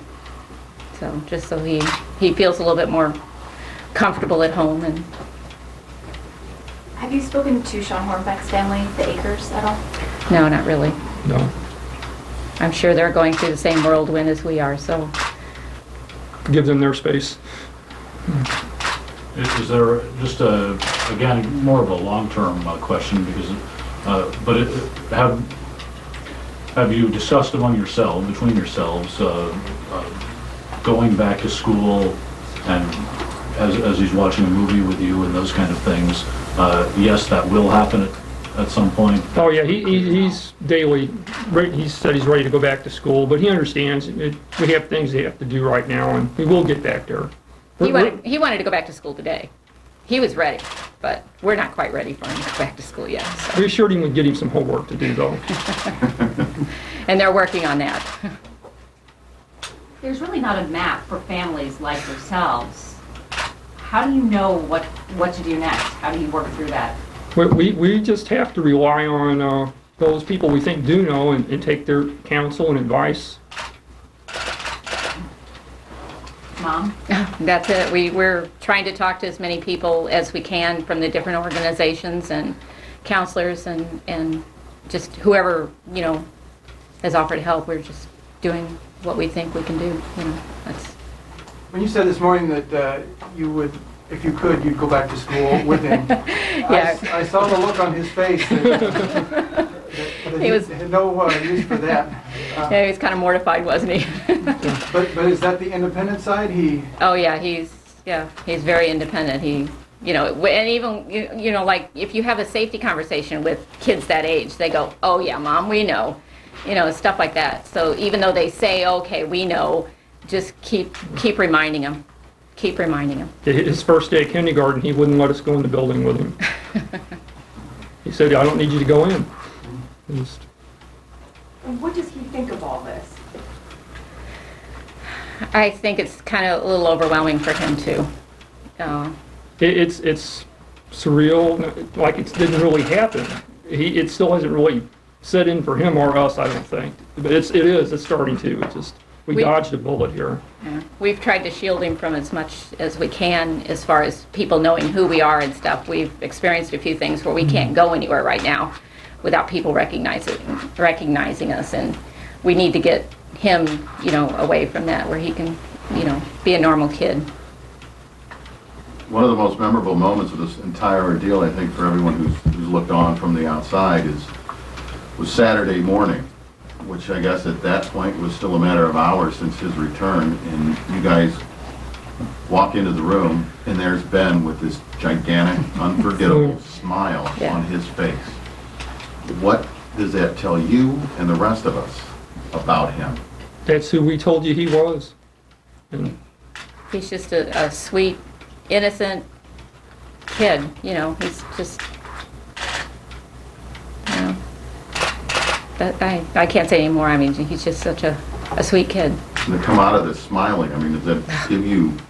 That gives us hope that maybe, maybe we'll get through this with him and he won't be affected by it long term. Have you been advised to or just generally avoided talking about those 4 days? Well, like I said, we're taking the advice of counseling, and they said not to push a child that's been through something like that. Eventually, they'll come to some terms and volunteer that, or not, that's fine. And you don't have to go into details. Has he been able to tell you anything about the time he was gone? No, he hasn't volunteered anything yet, but they said it takes time. When you talk about him being happy and innocent, do you worry about keeping that innocence intact now that he's seeing some bad in the world? Yeah. So, I don't know. We worry about it, but what can you do? We just have to work through it and help him through it the best we can. These are good problems for us right now. We'd rather be doing this than what we were doing last week. Is it hard to think of where you were at this time last week? Yeah, well, yeah, I guess it is. Especially being at home, where there's nothing going on, and you start thinking, did it really happen? did that week really happen? Is sometimes what we'll be sitting here doing something, our minds really wandered away from this completely, and then something will come on the television. Oh yeah, your mind goes back to it. Are you watching much of the coverage? We are, because we didn't have electricity for almost 48 hours. So when all this was happening, when we got back Saturday night with, or from the hospital Saturday morning, we had no electricity. It was sporadic. It was out again. So we were really So we didn't have a choice. We didn't know what was going on for almost 2 days afterwards. Yeah. What are you going to change about it? All right, an emotional roller coaster for the parents of Ben Ownby, that 13-year-old little boy who was kidnapped, held in captivity for 4 days. Clearly a difficult process, but thank God that little boy is with his parents right now, and those parents suggesting he's doing just fine. He's getting counseling. We'll continue to watch this story together with you. There's other important news we're following as well. A lot of developments, brutal developments happening in Iraq. We're going to get to all of that. We'll speak with the Baghdad bureau chief of the New York Times, John Burns. That's coming up, but let's check in with Jack Cafferty first for the Cafferty File. Jack? Senator Barack Obama has taken the first step now. The Democrat from Illinois filing papers to create a presidential exploratory committee for a possible White House run in 2008. On his website, Obama says, quote, "We have to change our politics and come together around our common interests and concerns as Americans," unquote. He says he's going to make his final decision announced at February 10th. My bet is 8-5 that he's going to run. He's already entering a crowded field of Democratic contenders for the White House. Senator Hillary Clinton led in all the early polls, but Obama's standing has risen sharply the last few months. Record crowds turned out in New Hampshire when he made an early visit to that early primary state last month. Supporters hope that Obama will offer an alternative to Clinton, who many worry is too polarizing to win the election. Some are concerned, though, about the first-term senator's lack of experience and whether the United States is ready to elect a black president. So here's the question. Should Senator Barack Obama run for the White House in 2008? Your thoughts to CaffertyFile at CNN.com or go to CNN.com/CaffertyFile. Thank you, Jack, for that. And still ahead, right here in the Situation Room, a grueling and deadly cycle of violence in Iraq. Can it be broken? I'll speak about it with the New York Times Pulitzer Prize-winning journalist in Baghdad, John Burns. That's coming up this hour. Also, new questions about the health of Cuba's Fidel Castro. We'll have details of a new report that calls his prognosis very grave. Plus, why one magazine calls it the ultimate neoconservative sex fantasy. We'll go inside the politics of the hit TV show 24. Stay with us. You're in the Situation Room. At Johnson & Johnson, we understand the importance of a nurse's touch. Checking the baby and listening to his heart and, thinking maybe you don't hear something quite right and alerting the doctor. I am one of the few people who knows what to do in that kind of situation. A nurse's touch can touch the world. I know I make a difference. It's my niche in life. It's where I belong. Nurses, we need you more than ever. A message of caring from Johnson & Johnson. Here's what people are saying about Osteo Biflex, the #1 doctor-recommended joint care brand. I'm 77 years old, and I work as a waitress, and if it weren't for Osteo Biflex, I just couldn't do it. My doctor recommended I take Osteo Biflex, and it's great. It really works for me. I'm amazed at the results I've seen from my patients taking Osteo Biflex. It works by helping to lubricate the joint, and it helps to maintain the cartilage. Osteo Biflex has given me mobility. I wasn't getting that crunching, grinding sound in my joints. Not only did it stop the discomfort and the stiffness, but it gave me full mobility again. The glucosamine and chondroitin, as found in Osteo Biflex, actually lubricates and cushions your joints to provide free movement, mobility, and comfort. Osteo Biflex has given me a whole new life. For a $3 off coupon and more information on Osteo Biflex, go to osteobiflex.com right now. Osteo Biflex is available wherever quality vitamins and supplements are sold. CNN Tonight at 10, Miracle in Missouri. From day one, CNN has brought you every development. Anderson Cooper's search for more answers continues. CNN Tonight, 10 Eastern. Kick off your weekend with Television Friday. Be amazed by our animal art, Catch the coolest quick clips. Check out the latest Tail Talk. There's even TV made just for your pet. Plus, it's the only place to see our new series, Meerkat Manor. What a Taylorific way to start the weekend. Television Friday. Every Friday starting at 7, only on Animal Planet. See your Northwest Chevy dealer today, or visit us online at shopforchevy.com and find out more about the 100,000-mile GM warranty. Stay calm. We're gonna save you. Stop freaking out. Hop into the basket, one at a time. Save some cabbage. Sign up for Comcast Digital Voice for just $39.95 a month, every month. With unlimited local and long distance plus voicemail. Because the less money you pay, the more you get to keep for yourself. Just call 1-888-COMCAST. Comcast Digital Voice. It's Comcastic. Exclusive. Ron Goldman's dad on Newsweek's chilling look inside O.J.'s book. Larry King tonight.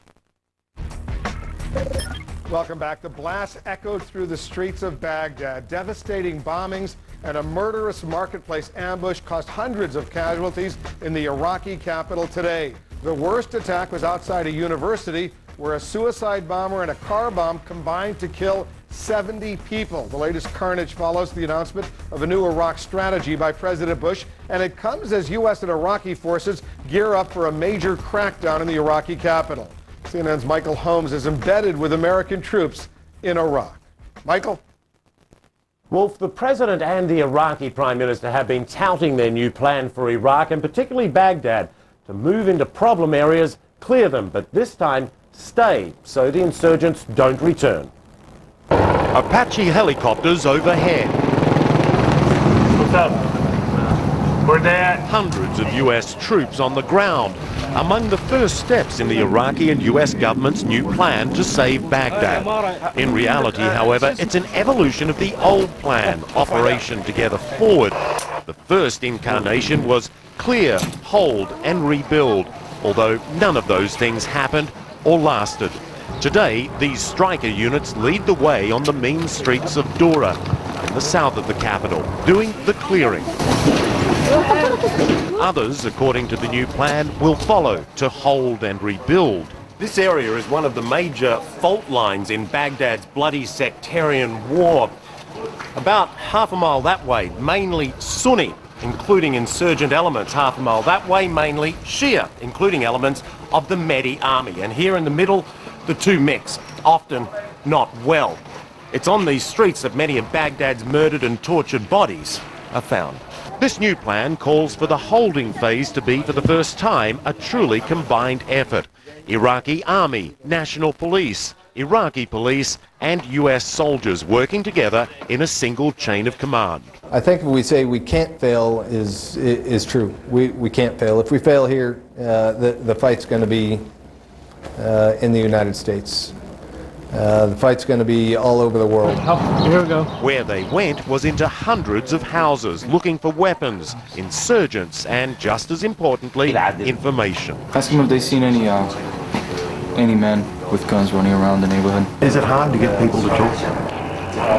Yes, it is. They're scared, and there's a lot of intimidation by the local sectarian groups. But some do talk. Here, troops search the home of a man others accuse of being a local leader of the Mahdi army. Nothing was found. Elsewhere here in the capital and in other places too, Wolf, joint security stations, as they're called, are going to be set up among the local population, manned 24/7, designed to stop insurgents returning when the troops leave. And some neighborhoods may even be walled off in the American style of gated communities, one way in, one way out. Big test, Wolf, now. Will the Iraqis follow up on operations like we saw today and walk the walk? Wolf? Michael Holmes in Baghdad, embedded with U.S. forces. Thank you. And we're going to hear much more about this latest violence. More than 100 people killed, nearly 300 injured, wounded today in various insurgent and terrorist attacks in Iraq. What it means for the stepped-up U.S. security effort in Baghdad. That's coming up this hour. I'll speak with the New York Times Baghdad bureau chief, John Burns. Other news we're following, though, right now. Top members of the Bush administration could find themselves on the stand. And they're already the focus of court proceedings in the trial of a former top aide to the Vice President, Dick Cheney. Louis Scooter Libby is accused of lying to the FBI and other federal investigators probing the leak of a CIA officer's identity. Jury selection began today with candidates grilled about their attitudes toward the Bush administration. CNN's Brian Todd is joining us now live from outside the U.S. District Court here in Washington. Brian? Wolf, today we learned that Secretary of State Condoleezza Rice and former Secretary of State Colin Powell could be called to testify as witnesses in this trial. Another indication that this will be classic political theater in Washington. As he walks stoically into court, questions surround the trial of Vice President Dick Cheney's confidant.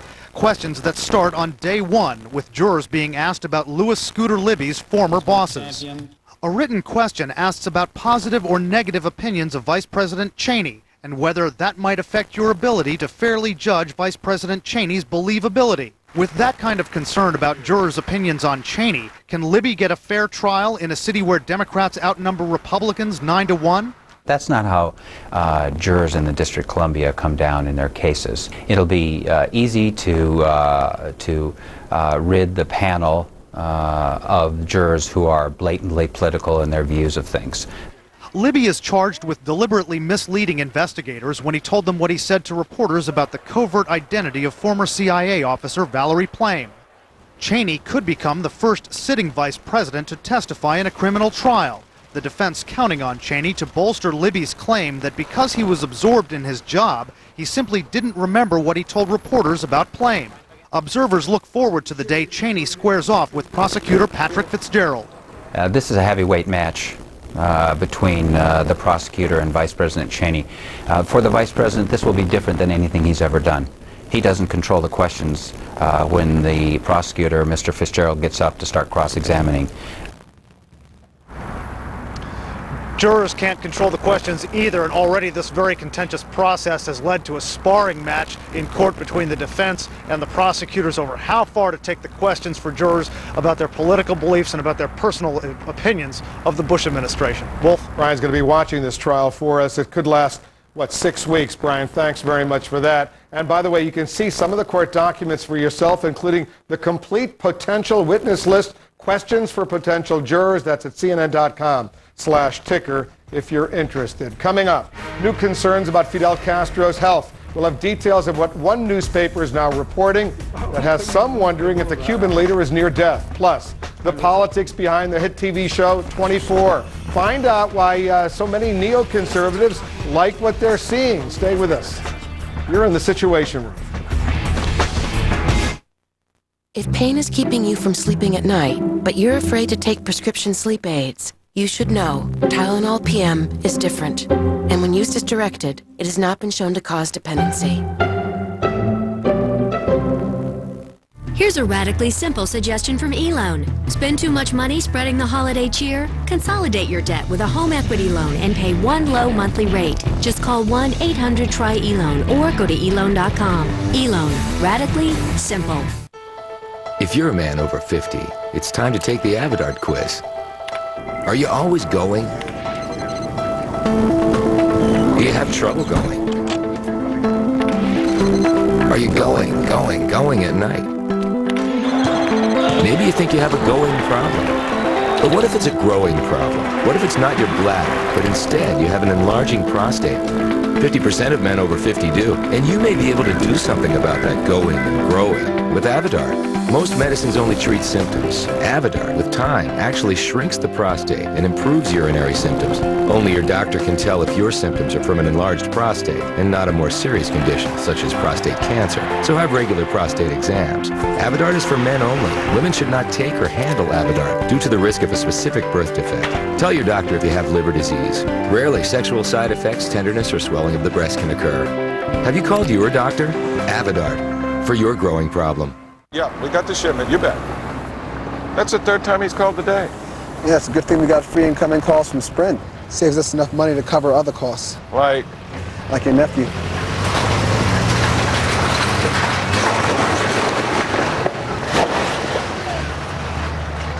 That's a great plan. Sprint has free incoming plans for business. Singular doesn't. And for every Sanyo 7000 you buy, we'll give you one free. Visit sprint.com/business. Sprint. Power up. To our viewers, you're in the Situation Room where new pictures and information are arriving all the time. Happening now. The parents of one of those missing Missouri boys found last week speaking out at a news conference just a few minutes ago. You may have seen it live here in the Situation Room. They're speaking about the kidnapping ordeal. Ben Ownby's mother and father say they're trying to make his life as normal as possible right now, but they say Ben still has not talked to them about his 4-day ordeal. He was held 4 days. Another boy, Sean Hornbeck, was held more than 4 years. Also, President Bush offering his harshest criticism yet over the way Saddam Hussein's execution was handled. He tells the PBS NewsHour with Jim Lehrer the Iraqi government fumbled the hanging and he's disappointed. He also says the government of Prime Minister Nouri al-Maliki still has, quote, some maturation to do. And the Navy announcing its next aircraft carrier will be named the USS Gerald Ford after the late president who died last month. Ford served in the U.S. Navy in World War II. His daughter says nothing would have made him prouder. I'm Wolf Blitzer. You're in the Situation Room.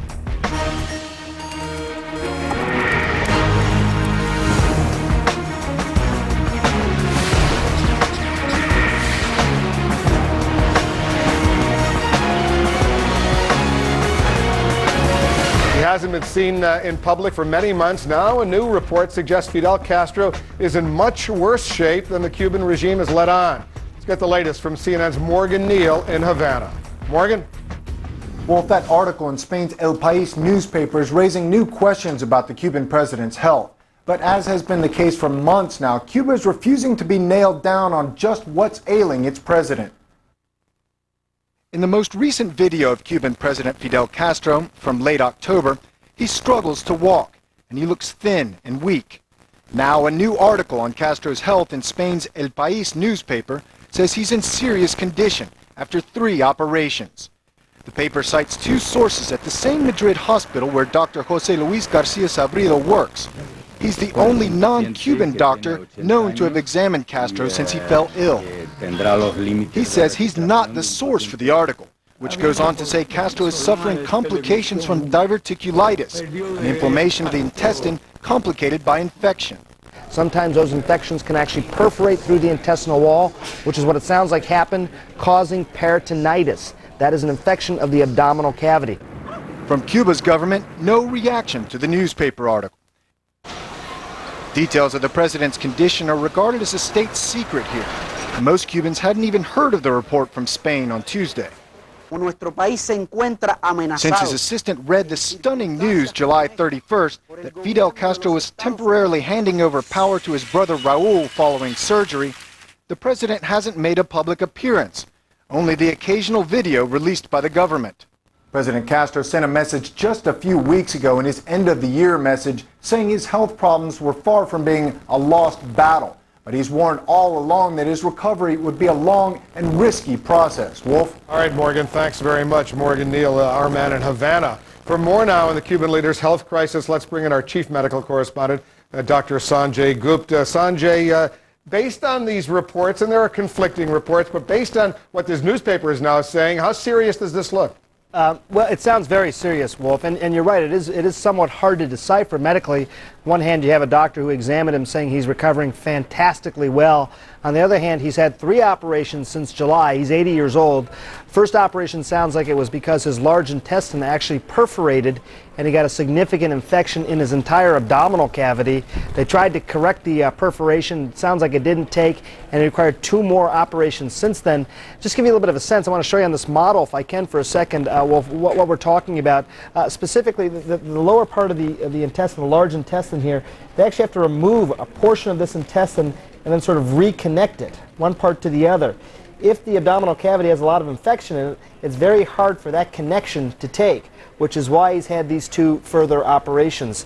He's probably not had a solid meal. He's probably been intravenously fed, and probably also has had to take significant antibiotics for the last 7 months now, Wolf, as well. So this is certainly serious than anybody, but given his age, even more so. 80 years old. So what are the chances for some sort of recovery that will enable him to resume the presidency? You know, it's hard to say, Wolf. One of the things, I've been doing some background on this morning and this afternoon and talking to other doctors. One thing that helps in a situation like this, and he may have had this done, it's hard to know for sure, is actually to create what's known as a colostomy bag. What that means basically is taking the intestine and actually diverting it out to the abdominal wall and placing a bag there so that you don't have to connect the two parts of the intestine. You do that, it's a bit of a temporizing measure, you allow the infection to clear, and someone can actually recover more quickly that way. Whether he's had that done or not is hard to say, but that might be something that could facilitate his recovery. I don't think most people that I've talked to or most doctors who've heard about this case are optimistic overall about his long-term recovery, though. Sanjay, thanks very much. Dr. Sanjay Gupta reporting for us. And still ahead, a deadly new wave of violence in Iraq. More than 100 people killed today alone. Can this cycle be broken? I'll speak with the New York Times Pulitzer Prize-winning reporter in Baghdad, John Burns. Plus, Barack Obama in 2008. Is this his time to run for president? Jack Cafferty with your email. That's coming up. I have high blood pressure, but I was surprised to find out it might lead to erectile dysfunction. You think you know everything about diabetes, but no one ever told me it could lead to ED. So I talked to my doctor. He said that certain health conditions like high blood pressure or diabetes may lead to ED, and that Levitra can help. Doctors know Levitra works for men with ED, even those with high blood pressure or diabetes. Levitra is only for men healthy enough for sexual activity. If you have heart problems or are on alpha blocker therapy, talk to your doctor before taking Levitra. Do not take Levitra if you take nitrates for chest pains, as this may cause an unsafe drop in blood pressure. Side effects may include headache, flushing and stuffy or runny nose. To avoid long-term injury, seek immediate medical help if you experience an erection lasting longer than 4 hours. If you have any sudden decrease in vision, stop taking Levitra and call your doctor right away. Talking to my doctor took a lot off my mind. You should talk to your doctor about Levitra. The more you know about ED, the more you'll want to know about Levitra.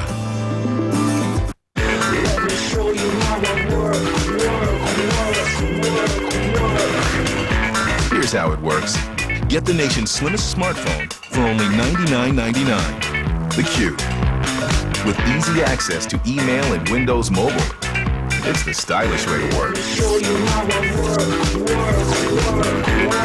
From Verizon Wireless, America's most reliable wireless broadband network. Verizon Wireless, it's the network. All right, morning delivery. Well, it looks like your package has arrived around 10:30 a.m. It's pretty standard stuff. But if you need it there even earlier, well, if you add one of these to your overnight package, you can get there even earlier, to more places in the U.S. than anyone. It's not morning delivery, it's UPS early morning delivery. Early birds.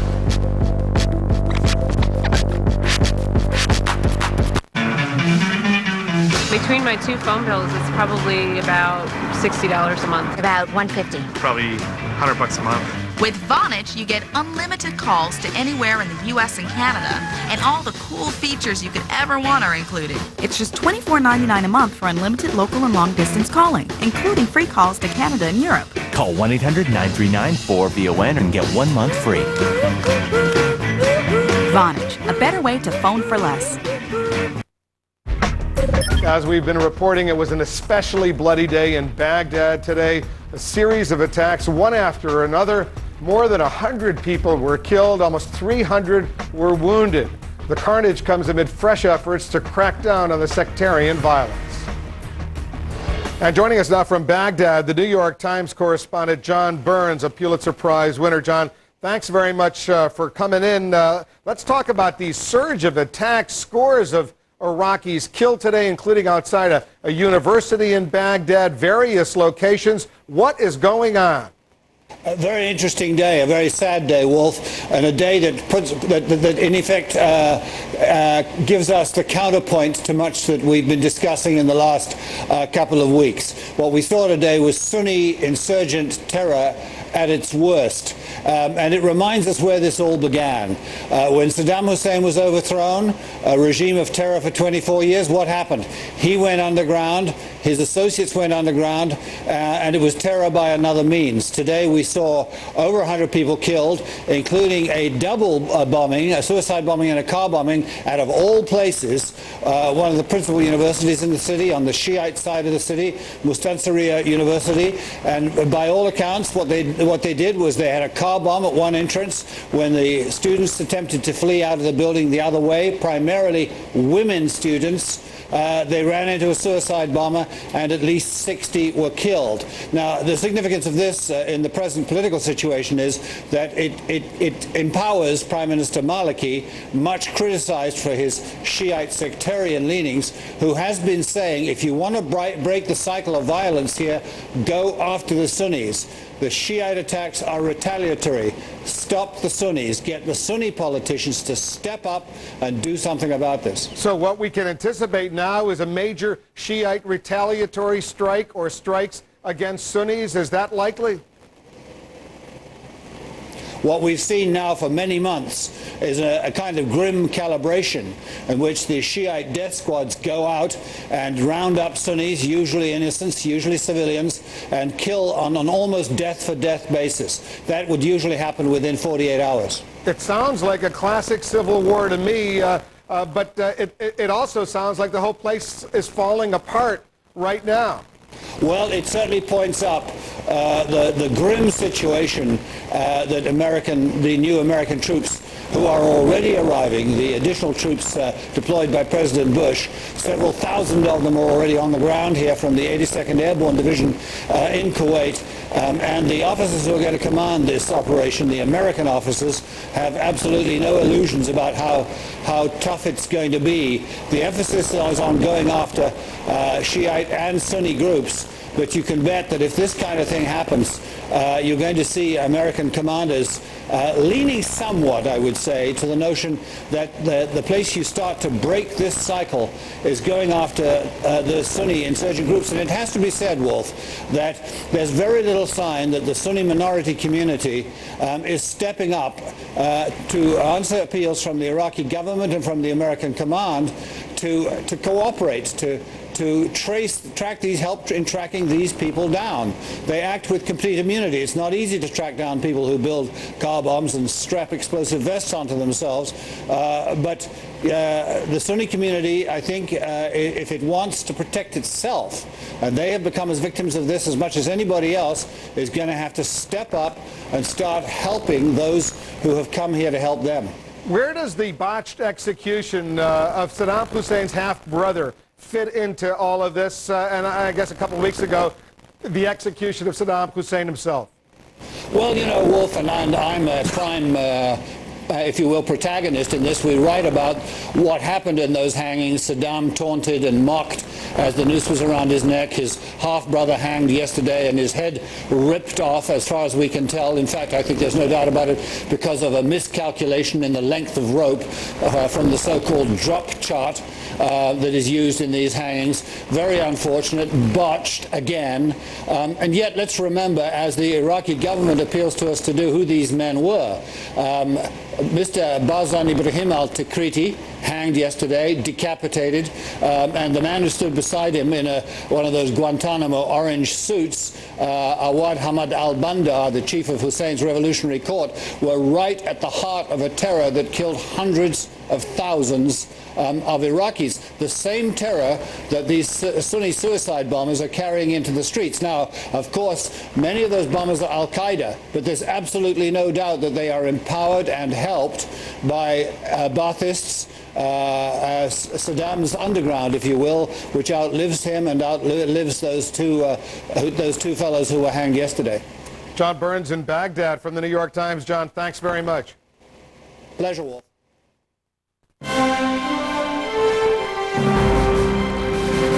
There's a very important story developing in Israel right now. Ben Wiedemann is joining us on the phone from Jerusalem. Ben?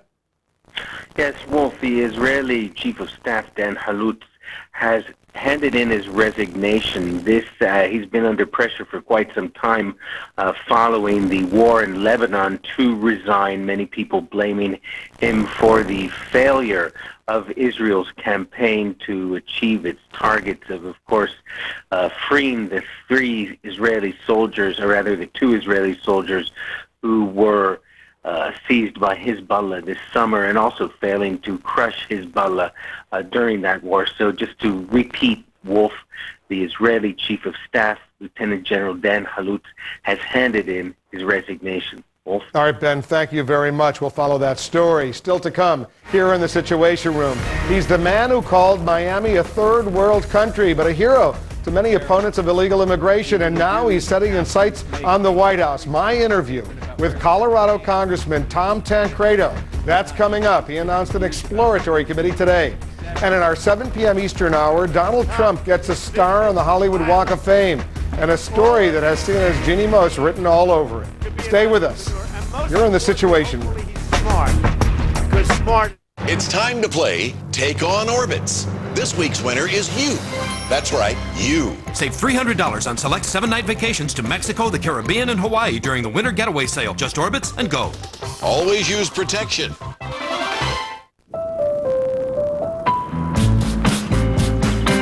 Grow your money toward your dreams at 5.05% APY. Visit hsbcdirect.com. This April, CNN is live in New Hampshire for the first presidential debates of the race to 08. Stay with the best political team on television. Stay with CNN. You can really see the difference at Willamette View, Portland's premier accredited senior residence. You'll love the lifestyle and the views from our landscaped acreage on the Willamette River. A variety of activities, social, cultural, and wellness programs, and involved and vibrant residents are at the center of this senior community. Come see our newly renovated apartment options and discover the difference for yourself. Come see why Willamette View got its name. I hope the sea would be as turquoise as my dream. I hope the water held the wonders I have foreseen. I hope the beaches would stretch as far as my imagination. I hope the Caribbean would be as warm as my expectations. I hope the time would be as precious as it seemed. I hope the moments would be as magical as my dreams. I hope the views would be as wondrous as my visions. I hope the journey would fill my soul with inspiration. I imagined it would be perfect. It was. Cholesterol. My doctor said to watch it. So I ride my bike, eat the good stuff, and take garlic every day. Garlic's clinically proven ingredient maintains healthy cholesterol naturally. The doctor's happy. So am I. Eat right, exercise, garlic. Does back pain limit your motion? Get relief with Icy Hot Pro Therapy. Powered by Hot Packs. Up to 8 hours of muscle-relaxing, pain-relieving heat that goes where you go. Icy Hot Pro Therapy. Strong support plus powerful relief. Cheers to good food and good friends. Cheers to great show. Thank you for coming. Because I'm coming back tomorrow. Reservations only. Yeah, tomorrow's open. I feel like a superstar tonight being at your house. This is so spectacular. Better than any restaurant I've ever been to. Okay, so what is your secret? I had a little help in the kitchen. Everybody can cook with Wolfgang Puck in the kitchen. Wolfgang Puck Cookware on HSN. CNN Special Investigations Unit series premiere Saturday and Sunday night, 8 Eastern. Lou Dobbs getting ready for his program that begins right at the top of the hour. He's telling us what he's working on. Lou? Well, thank you. We'll be reporting tonight on an appalling security breakdown at the Department of Defense. Some of our most dangerous enemies may have received U.S. military equipment because of Pentagon bureaucratic bungling. We'll have that report and a disturbing new example of how corporate elites and members of Congress are waging war on our middle class. Corporations receive lucrative exemptions from import tariffs, exemptions that have cost middle-class Americans their jobs. We'll have that story. And 2 former U.S. Border Patrol agents, now less than 24 hours away from perhaps beginning long jail sentences for doing their job. Will those agents receive justice at the last minute? We'll have the very latest for you on that story. And among my guests here tonight, Congressman James Clyburn, Majority Whip, the highest-ranking African-American in the new Congress. We'll be talking about Iraq education, and health care, and a great deal more. We hope you'll be with us. Wolf, back to you. All right, Lou, sounds good. We'll see you in a few minutes. He says his Republican Party has abandoned some of its core principles. He's known for his tough stands on issues such as illegal immigration. Could a White House run keep some of those key concerns in the public eye? And joining us now, Republican Congressman Tom Tancredo. He's running for president. At least you're exploring that possibility. Congressman, thanks very much for coming in. Pleasure. Thanks for having me on. Are you doing this because you really believe you have a shot of winning the White House, or you're simply looking for a platform to raise important issues to you? Both. The fact is that I am convinced, after having talked to a lot of people in Iowa and all over the country, frankly, that the party is, first of all, looking for somebody that will articulate the issues that we care greatly about. And I say we, I'm talking about the grassroots of the party. I'm talking about certainly securing the borders is one of those things. But this goes far beyond that, to the issues of fiscal responsibility, which they think have been abandoned. The idea of an energy policy that really and truly will move us away from dependency on the people who are trying to kill us, and dependency on their oil. So there are a lot of issues that make me believe that my candidacy is viable. And if I do get the nomination, yes, I think I could win. You're best known for your strong opposition to the illegal immigrants here in the United States and the policies you've taken. Some mainstream Republicans, including Karl Rove at the White House and others, are suggesting that the views that you're taking against the president, who wants to see some pathway for citizenship for many of these illegal immigrants, actually hurting the Republican Party, especially with Hispanics. It's not my views that are out of step. It's with the party and even with a large number of Hispanics. It's the president's views. Where people are actually able to vote, Republicans and Hispanics are able to vote discreetly on the issue of immigration to a large extent. 48% of Hispanics in Arizona, for instance, voted for the issues that were on the ballot this last time that were all designed to tamp down on immigration and do something about immigration reform. 48% of Hispanics. On the exit polls, though, and we got these numbers, in 2004, Bush got 44% of the Latino vote. In 2006, Republicans got only 30% of the Latino vote. Wolf, why would anybody think that Latinos were going to be voting against us, against Republicans, for reasons different than white males voted against us? It was the same thing. I mean, the issue of the war, the issue of Iraq, they overwhelmed everything with Latinos and with white Americans. Why did J.D. Hayworth, for example, in Arizona, your Republican colleague, he's well known on the positions that you support on illegal immigration. Randy Graff, he lost as well, a Republican. Why did they lose? Because they have very similar positions on immigration that you have. And it is because of two things. Again, the war and corruption overwhelmed him. J.D. over a long period of time took a lot of money from a guy by the name of Abramoff. That hurt him. It was used over and over in his campaign. His opponent actually tried to run to the right of J.D. on immigration and kept saying, why you've been here for 12 years? Why haven't you done anything? So it wasn't, and again, here's Arizona, where J.D. Hayworth and Randy Graff are losing. Same state, passing 4 initiatives. The initiative that got the least amount got 72% of the vote. And again, I say, almost half of Hispanics voting for it. You caused a stir in Miami recently when you said this. You said you just pick it up and you take it and move it someplace. You would never know you're in the United States of America. You would certainly say you're in a third world country. That's right. And they got very mad. The governor, Republican Governor Jeb Bush of Florida, saying, what a nut. I'm just disappointed. He's from my own party. He's a Republican. He doesn't represent my views. Well, I don't represent his views, evidently, and I don't intend to. The fact is that he wrote me a letter saying to me that you know, the idea of they celebrate the idea of diversity. Well, celebrating the idea of diversity is a great thing. Nobody's opposed to it, certainly not I. But when you make it, as I said to him, almost a state religion, things change. When you have massive immigration into a particular area and people, many of whom, not all, do not want to be integrated, do not want to assimilate. And on the other hand, you have a society there and a civil government, the government in Miami, the government of the state of Florida saying, you shouldn't. Never mind, don't assimilate. That's when you have this separation I'm talking about. That's when you're speaking a language other than English. We need to think about things that pull us together in this country, not things that keep separating us. We need a common language. We need the government to try to encourage that. We need to communicate with each other, Wolf. If you want to be president, though, you got to win Florida.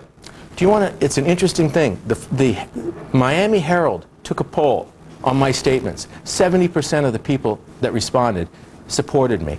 Most of the radio and television stations down there that have done similar polling also supported me. All of the mail that I get, it's 60 to 70% of Floridians who support me. Should the Florida Republican Senator Mel Martinez... amazing, actually. It's a pretty typical. Should the Florida Republican Senator Mel Martinez be the chairman of the Republican National Committee, given his views on immigration, which are very different than yours? I would not vote for him. If I were able to do so, I would not be voting for Mel Martinez for that very reason. We cannot continue down this pathway that is separating us from a large number of Republicans when we continue to talk about the idea of amnesty for people who have come here and broken the law and essentially spitting in the face of millions of people who have done it the right way, or millions of more who are actually trying to come into this country and do it the right way. When we do that as a party, we're, I think, marching down the path to our own demise. And I think Mr. Martinez unfortunately represents that same point of view. We got to leave it there. Tom Tancredo, he's thinking about running for president. TeamTancredo.com. TeamTancredo.com. He's created an exploratory committee. He's officially an explorer. Congressman, thanks for coming in. It's a pleasure. And up next, should Senator Barack Obama make a run for the White House in 2008? Jack Cafferty with your email when we come back. Forget fine lines. It's deep wrinkles that make us look older. Neutrogena Anti-Wrinkle Intensive Serum delivers 4 times the retinol to help fill in the look of even the deepest wrinkles. Don't let deep wrinkles tell your age. Anti-Wrinkle Intensive Serum. Neutrogena. There's the week, there's the weekend, and then there's the weekender. Friday, Saturday, and Sunday, the subscription from the New York Times, I love it. Like your whole weekend's just started. It's come a little early. So the deal is you call the 1-800 number, and then you get Friday, Saturday, and Sunday for $3.25, which is half off, which is pretty crazy. So you get the Friday paper, and boom, you're right into the weekend. Saturday. The word alone makes me happy. I love to sort of pull everything out of the Sunday paper. Travel section. Magazine. Weekend review. The international news. The book review. I got these really great boots after reading the Sunday style section. All I did was call the 1-800 number. I'm not one of those call now people. Call! You should call now.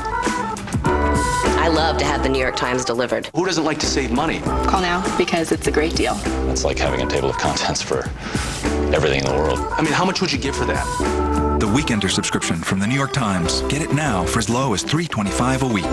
Call 1-800-727-7464. Who doesn't like to start the weekend a day early? I'm 77 years old, and I work as a waitress. Osteo Biflex, the #1 doctor-recommended joint care brand. I work 10, 12, 14 hours a day. I exercise. I walk 3 miles in the morning. The glucosamine and chondroitin, as found in Osteo Biflex, actually lubricates and cushions your joints. I just couldn't do it without Osteo Biflex. For a $3 off coupon and more information on Osteo Biflex, go to osteobiflex.com right now. You own your own business, and today, you're expecting a package. The thing is, you're going to be at every address in town, except your own. Don't you worry about a thing. All you need is a mailbox at the UPS store. We'll sign for your packages, receive your mail, and keep it secure until you can pick it up. And your business gets a real street address. So when it comes to your mail, let the UPS store worry about it. That's our thing. Don't you worry about a thing. The UPS store, the place for mailbox services and a whole lot more. I'm here to talk about the Sprint network. Assisting me is Henry Alshman, attorney. Sprint has the largest voice calling area and the largest mobile broadband network. No one has a more powerful network. It even protects us from meteors. Well, that's the word on the street. Switch to the Sprint Power Network risk-free and get the red Moto Razor. Sprint. Power up. And now for Jack in the Cafferty file. Jack? Senator Barack Obama filed the necessary papers to create a presidential exploratory committee for a possible White House run in 2008. Our question is whether you think he ought to run for president. Curtis in Philadelphia writes, who knows, Jack? But if that's what he wants, he has to do it sooner rather than later. The longer he stays in the Senate, the more Senate votes he has on record, and that's usually what keeps senators from making that step from the Senate to the White House. Mike in Rhinelander, Wisconsin. Gosh, I hope so. He's the only bright light in a field of blown-out light bulbs. Unfortunately, I'm sure some good old boys could not handle having a black president. Martin Luther King's dream is still just a dream. Terry in Comac, New York, not yet. There are too many variables in his way. He should vie for the vice presidential half of the ticket or wait at least another 4 years. What's the rush? He's only 45 years old. Becky in Tennessee writes, Obama should run. He's like a breath of fresh air. Fresh air has no color, and we need it desperately because the present political air we breathe is polluted with lies, deception, and greed, and just plain nonsense. Derek in Coral Gables, Florida, he's too green to run for the presidency, and the foul stench of the office has gone to his head. There's also that elephant in the room that no one wants to talk about. This country is not mature enough to elect either a woman or a black man. And Nicole writes, yes, he should run, not because it's time for a black president, but because it's time for a change. If you didn't see your email here, you can go to cnn.com/Cafferty file and read some more of them online. Wolf. You know, for a freshman senator with only 2 years in the U.S. Congress, he's already got an incredible following. The crowds he attracted in that early visit to New Hampshire were unlike anything they ever saw up there, and not by a little bit. There were thousands of people waiting out in the cold, some of them for hours, to get a glimpse of this guy. He's a rock star. And his book is still #1 on the bestsellers list, The Audacity of Hope. Jack, thanks very much. See you back here in 1 hour. Let's go to New York and Lou Dobbs. Lou? Well, thank you. Tonight, insurgents have killed more than 100 Iraqis in a wave of bomb and gun attacks across Baghdad. Can President Bush's new security plan stop this carnage? We'll have our special report from Baghdad tonight. And an appalling security breakdown at the Department of Defense. Some of our most dangerous enemies may have obtained U.S. military equipment because of bungling by Pentagon bureaucrats. We'll have that special report, all the day's news, a great deal more straight ahead here tonight.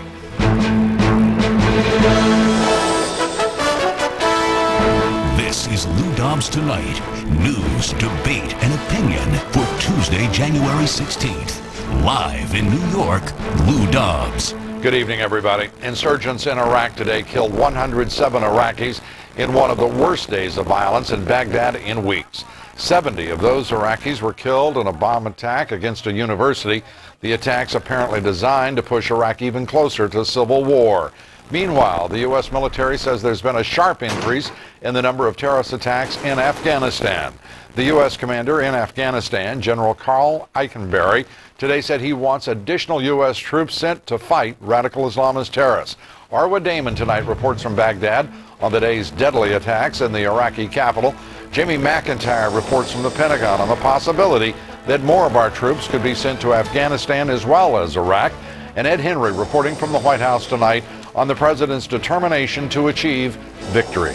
First, Arwa Damon from Baghdad. 2 bombs in one place, aimed at causing maximum casualties. A car bomb parked under a pedestrian bridge at the main entrance to Mustansariya University, blending in with other vehicles waiting to pick up students and employees. At the same time, a suicide bomber with an explosive vest mixed with students at the university's back entrance, waiting for the evening rush home. They exploded near simultaneously. Dozens were killed, over 160 wounded, and officials expect the number of dead to rise. The university is in a predominantly Shia part of Baghdad on the edge of Sadr City. A CNN producer at the scene said heavily armed militiamen, loyal to radical Shia cleric Muqtada al-Sadr, arrived soon after the attack. It was not the first of the day. Hours earlier, a bomb exploded close to al-Sadr's main office. At least 4 people were killed in that attack. Elsewhere in Baghdad, a roadside bomb exploded, killing 2 policemen and 2 civilians. 10 others were wounded. The explosion coming just as police had successfully defused a car bomb. 2 hours later, also in the heart of the capital, a roadside bomb exploded, targeting a police patrol. Again, as emergency forces responded and a crowd gathered, another bomb exploded. It was hidden under a motorcycle. The explosions killed at least 15 and wounded 70. Whatever optimism may have been generated by the announcement of a new joint U.S.-Iraqi plan to secure the capital, it has been quickly overshadowed by reality. Altogether, more than 100 people lost their lives just in the capital on Tuesday. Over double that number were wounded. And that on the very same day that the United Nations estimated that over 34,000 civilians had died last year. Lou? Arwa Damon reporting from Baghdad. Insurgents also killed 4 more of our troops in Iraq today. The soldiers were killed by a roadside bomb in northern Iraq. 20 of our troops have been killed in Iraq so far this month. 3,024 killed since the war began. 22,834 troops wounded. 10,191 of them so seriously they could not return to duty within 3 days. Insurgents in Afghanistan are also sharply escalating their attacks against U.S. troops. The U.S. commander in Afghanistan, General Carl Eikenberry, said attacks by radical Islamists have risen by 300% since last September. General Eikenberry told Defense Secretary Robert Gates that he needs more troops in Afghanistan. Jamie McIntyre reports from the Pentagon. It was Robert Gates' first up-close look at the other war he's responsible for winning, a war he admits he hasn't paid as much attention to until now. In meetings with U.S. commanders and Afghan President Hamid Karzai, the new U.S. Defense Secretary is hearing that problems in Afghanistan are eerily similar to, but on a smaller scale than Iraq. First off, commanders tell Gates it's unlikely the U.S. can reduce the number of American ground troops, now at an all-time high of 24,000, anytime this year or maybe even next.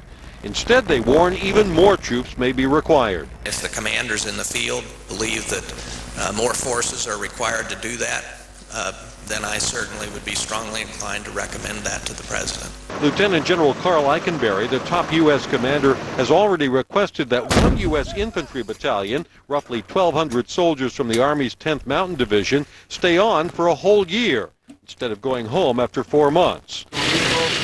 And NATO is still waiting for other U.S. allies to send a reserve battalion of 1,200 additional NATO troops that the alliance promised last year but failed to deliver. We're not talking about the need for large numbers of forces in order to have the margin of victory we need to win. Not a strong enemy. Small numbers of forces added to the mix here, small numbers of capabilities can be decisive. As in Iraq, violence in Afghanistan has surged in recent months. The number of insurgent attacks jumped 300% since September, right after the Pakistani government negotiated a deal with tribal leaders harboring al-Qaeda members in North Waziristan along Afghanistan's eastern border. Al-Qaeda now seems to be moving across the border with impunity. And that the border area is a problem. That there are more attacks coming across the border, that there are al-Qaeda networks operating on the Pakistani side of the border.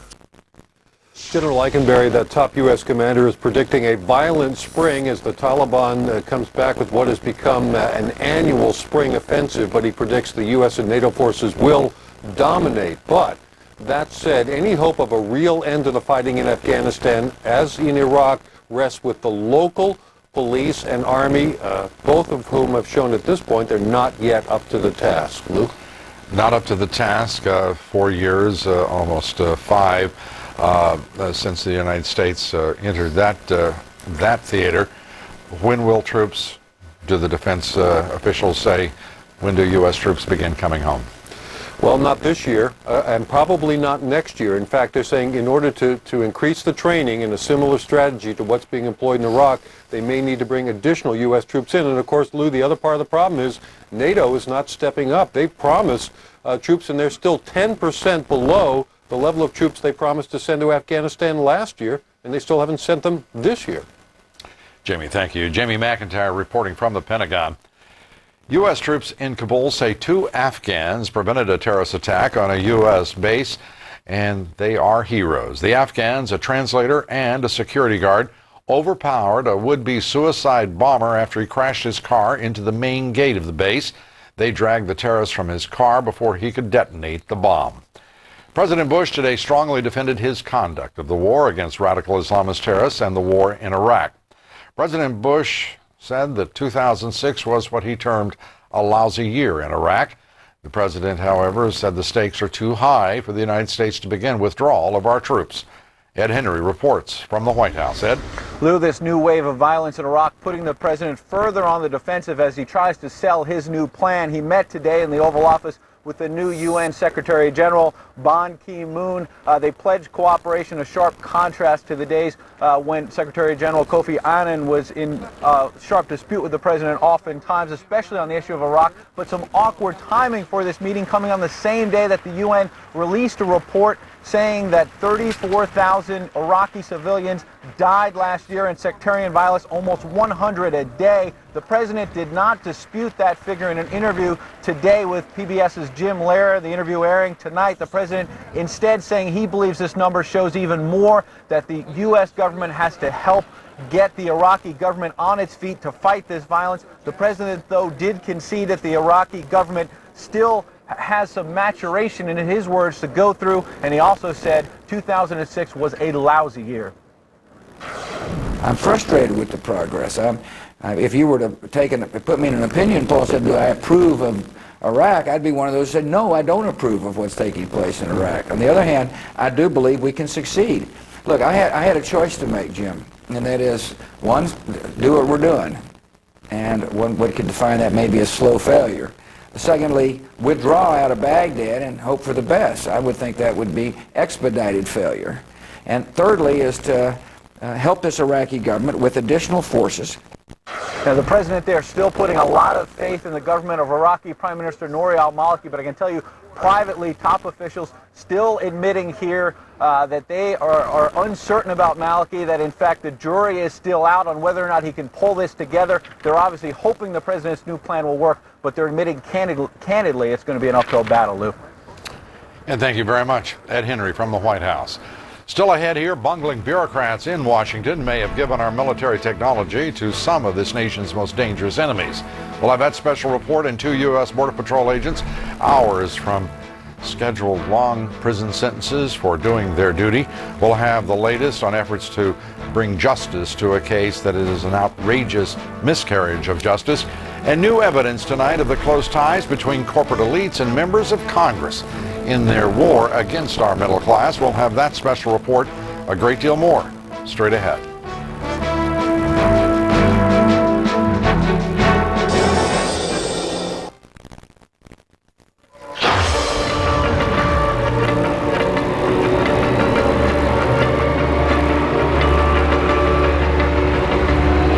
Like a force of nature, Infinity Acceleration's swell technology unleashes power in a way that feels virtually endless. The all-new Infinity G, 306 horsepower, beyond machine.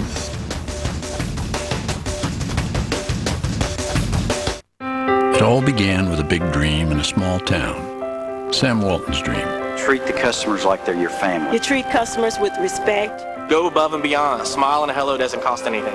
It's been said that when Walmart comes to town, it's like getting a nice pay raise. Because our low prices save the average working family $2,300 a year. Which buys a lot of things, and a whole bunch of freedom.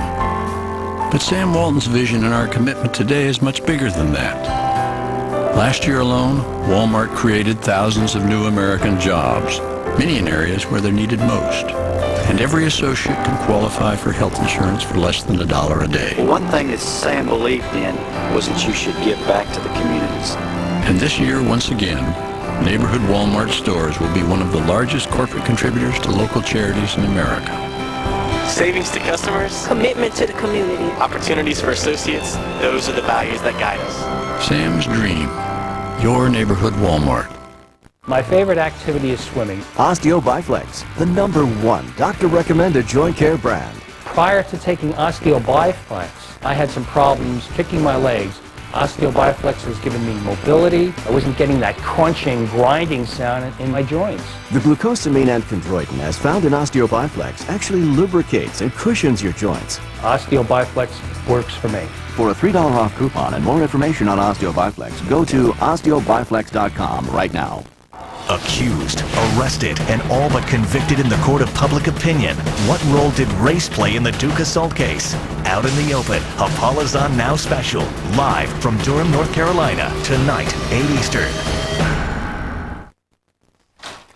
Russia today admitted it has defied the United States and sold sophisticated anti-aircraft missiles to Iran. Russian Defense Minister Sergei Ivanov said that Russia is prepared to sell even more weapons to Iran and plans to do so. Russian officials said Moscow has supplied Tehran with 29 missile systems for defensive purposes. As they put it, Iran is believed to be using the missiles to defend its nuclear weapons facilities. The United States is also supplying military equipment to Iran, however, because of bungling and incompetence in the Defense Department. Federal investigators now say the Pentagon has sold surplus U.S. military equipment to middlemen representing some of our most dangerous adversaries. We have literally been, it turns out, arming our enemies. Bill Tucker reports. The United States retired the F-14 Tomcat fighter plane program last year, leaving a surplus of parts necessary to maintain those planes stockpiled. Only one Air Force in the world still flies the F-14, Iran. Repeatedly, brokers have purchased parts for the F-14 at surplus auctions with the intention of shipping them to Iran only to be arrested. But not everyone gets caught.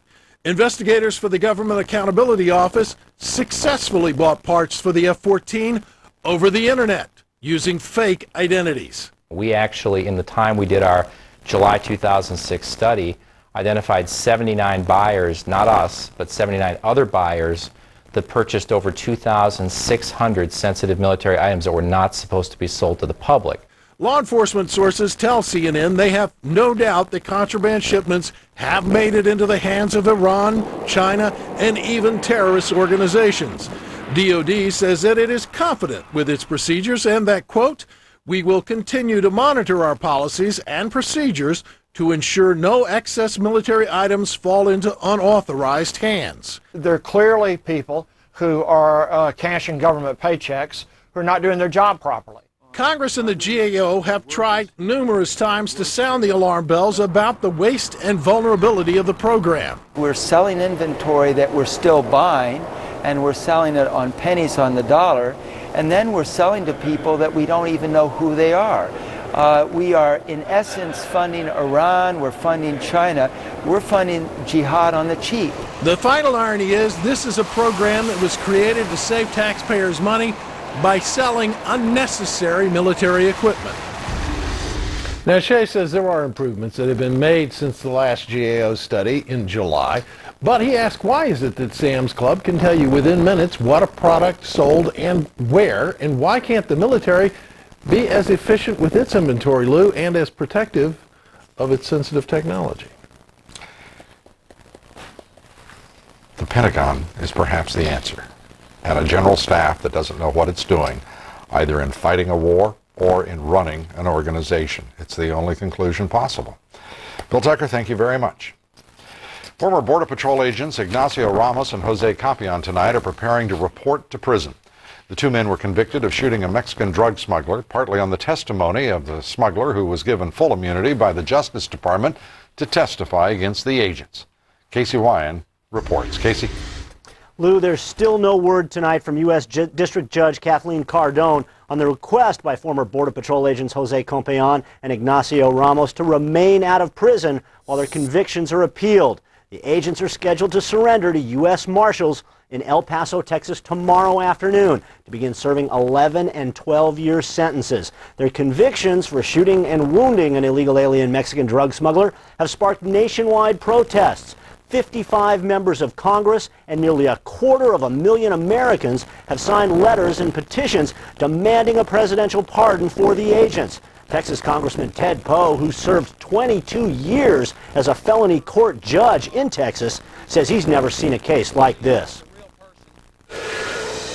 The reason the members of Congress and 250,000 people have asked for a pardon in this case is because these border agents are in a war zone. They're protecting our southern border. They're trying to keep the drug dealers out of the country. They were doing their job. There's a conflict on what happened down there on the border, but they're just doing their job, and they were prosecuted for that. Congressman Poe also criticized President Bush for pardoning more than 100 criminals while he's been in office, but so far not the Border Patrol agents. I spoke with Agent Ramos earlier today, and Lou, I must say, it was absolutely heartbreaking. These men vow to keep fighting for justice from prison if necessary, but they are devastated now that they are just hours away from being separated from their families, possibly for more than a decade. Lou? And no indication that this White House and this president's attorney general are going to respond in any way to the entreaties of the U.S. Congress? Absolutely no indications. The only good news they got is that the Attorney General's office did not oppose the request to remain free on bail while their case is appealed. The supporters of the agents took some hope that that might result in a positive outcome, but so far we haven't seen it, Lou. And any indication that the judge in this case will intervene? No indication at all. We just don't know. We've called the judge's office. The judge's chambers say they will have absolutely no comment, nothing they can say, no idea whether there's even going to be a ruling. There's a possibility she just may not even act on this motion. Well, the federal prosecutors in this case in the office of Johnny Sutton, the U.S. Attorney General there in Texas, the federal judge, this president, and this Attorney General, in my opinion, have a lot of explaining to do, and a great deal, in point of fact, to be ashamed of. Casey, thank you very much. Casey Wyan. If you'd like to voice your views on Agents Ramos and Campion, you can contact the White House directly at comments@whitehouse.gov or the Attorney General at AskDOJ at usdoj.gov. If you prefer to make a phone call, you can reach the White House switchboard at 202-456-1414. As for the White House comment line, the Attorney General's office can be reached at 202-514-2001. All of this information, direct routes to your elected representatives, your congressmen and your senators, can be found at our website at bluedobbs.com. Easy access and reference directly to your congressman or your senator in your state. The new House Majority Leader, Steny Hoyer, is once again blasting plans for that 700-mile fence on the border with Mexico. Congressman Hoyer voted against legislation authorizing that fence last year, and tonight he says the whole idea, in his words, will be revisited. Hoyer said the matter would be taken up in appropriations and added that the Bush administration is not enthusiastic about the fence either. We knew that, Mr. Hoyer. Coming up next year, Congress may finally do away with a practice that's put millions of taxpayer dollars into the hands of corporations and hundreds of thousands of jobs taken away from working Americans. We'll have that report. Potential jurors answering questions about their views on the Bush administration in the CIA leak trial of former vice presidential aide Scooter Libby. That report and severe winter storms continue to batter the Midwest and Northeast. Dozens have now died, hundreds of thousands tonight still without power. We'll have the latest for you. Stay with us. Tonight, 7 p.m. Eastern, the war over money for Iraq. Find out why John Edwards is taking on not only President Bush, but maybe Hillary Clinton as well. He's in the situation.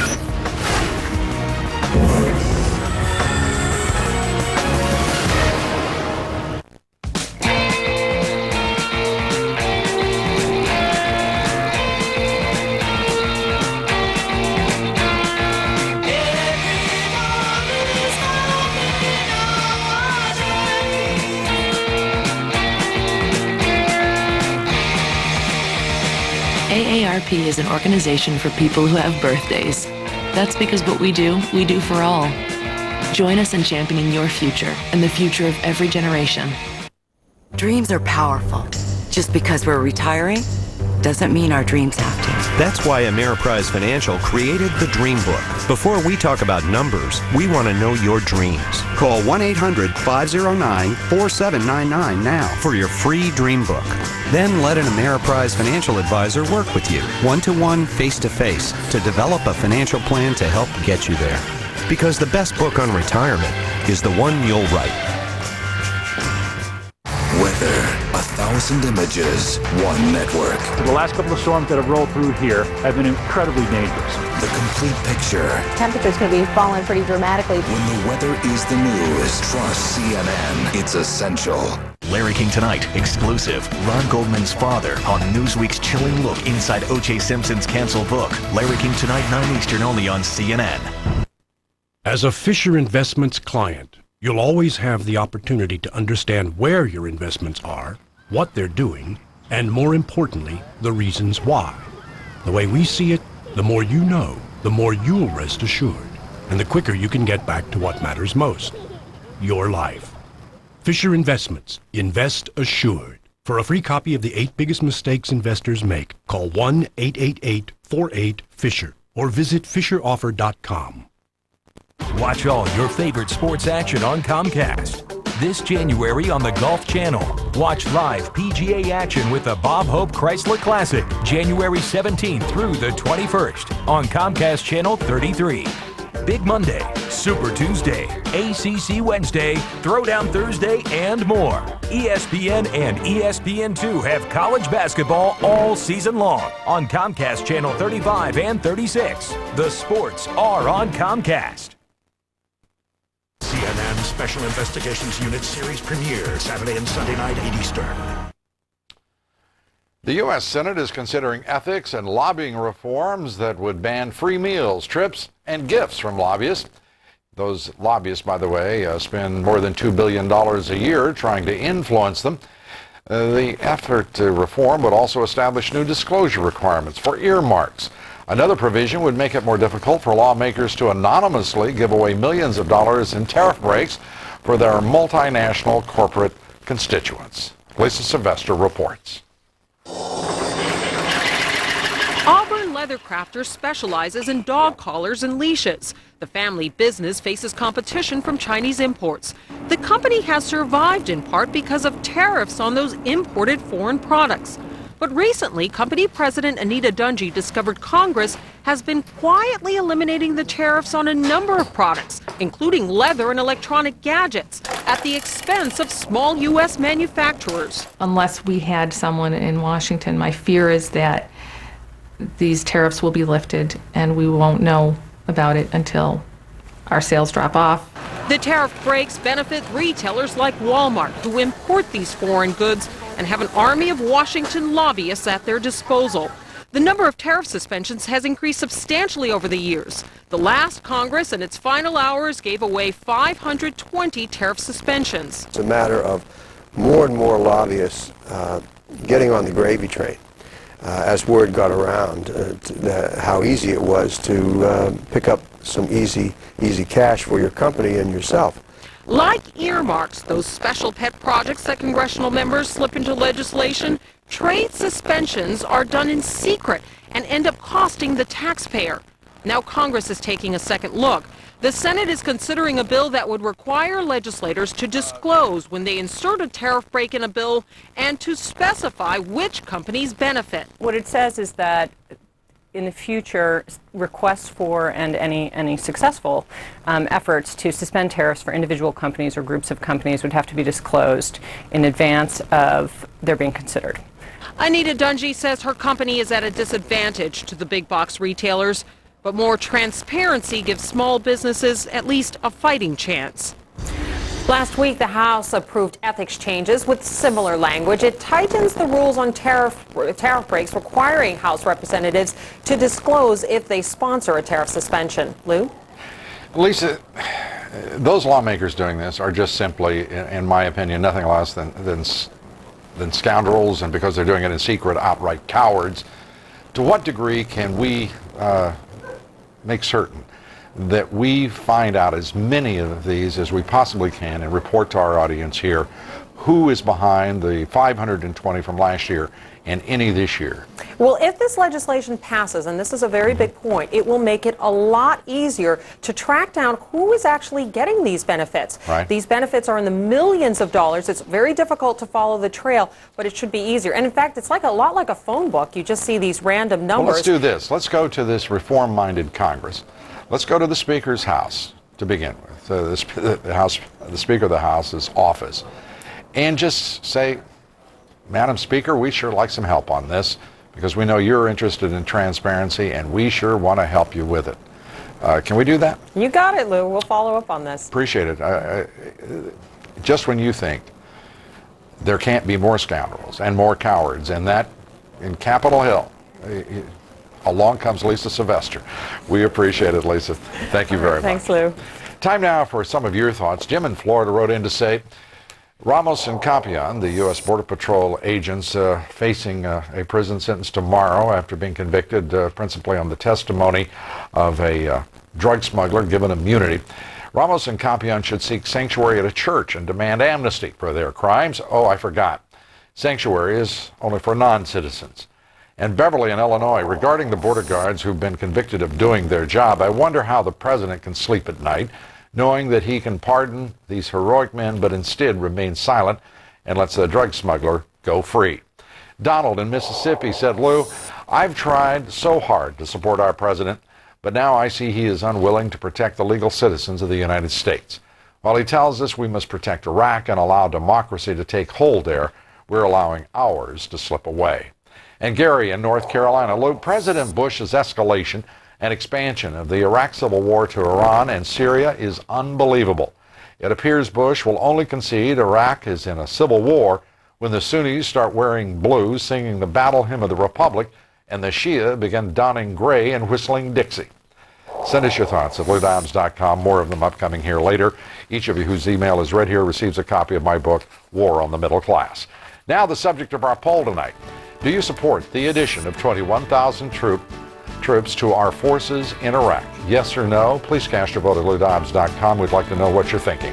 And we'll bring you those results here later in the broadcast. Up next, jurors were asked their opinion of the Bush administration during jury selection at the trial of former vice presidential aide Scooter Libby.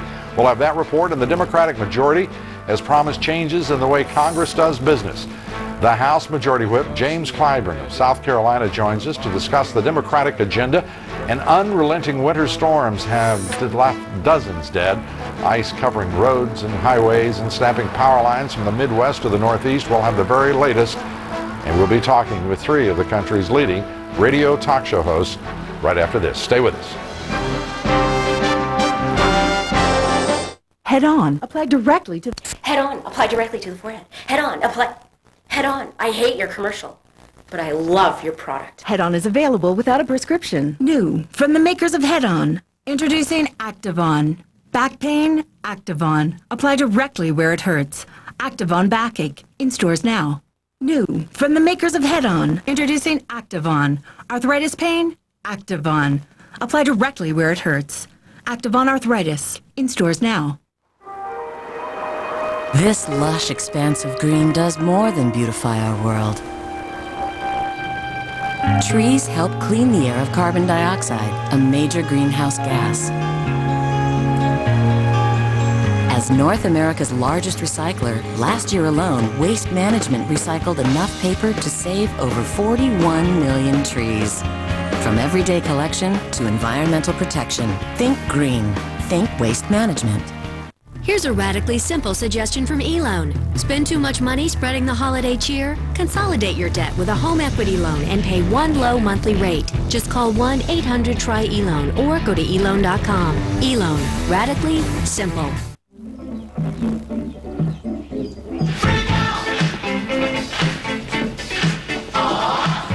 Here's a cool way to test your online trading strategies.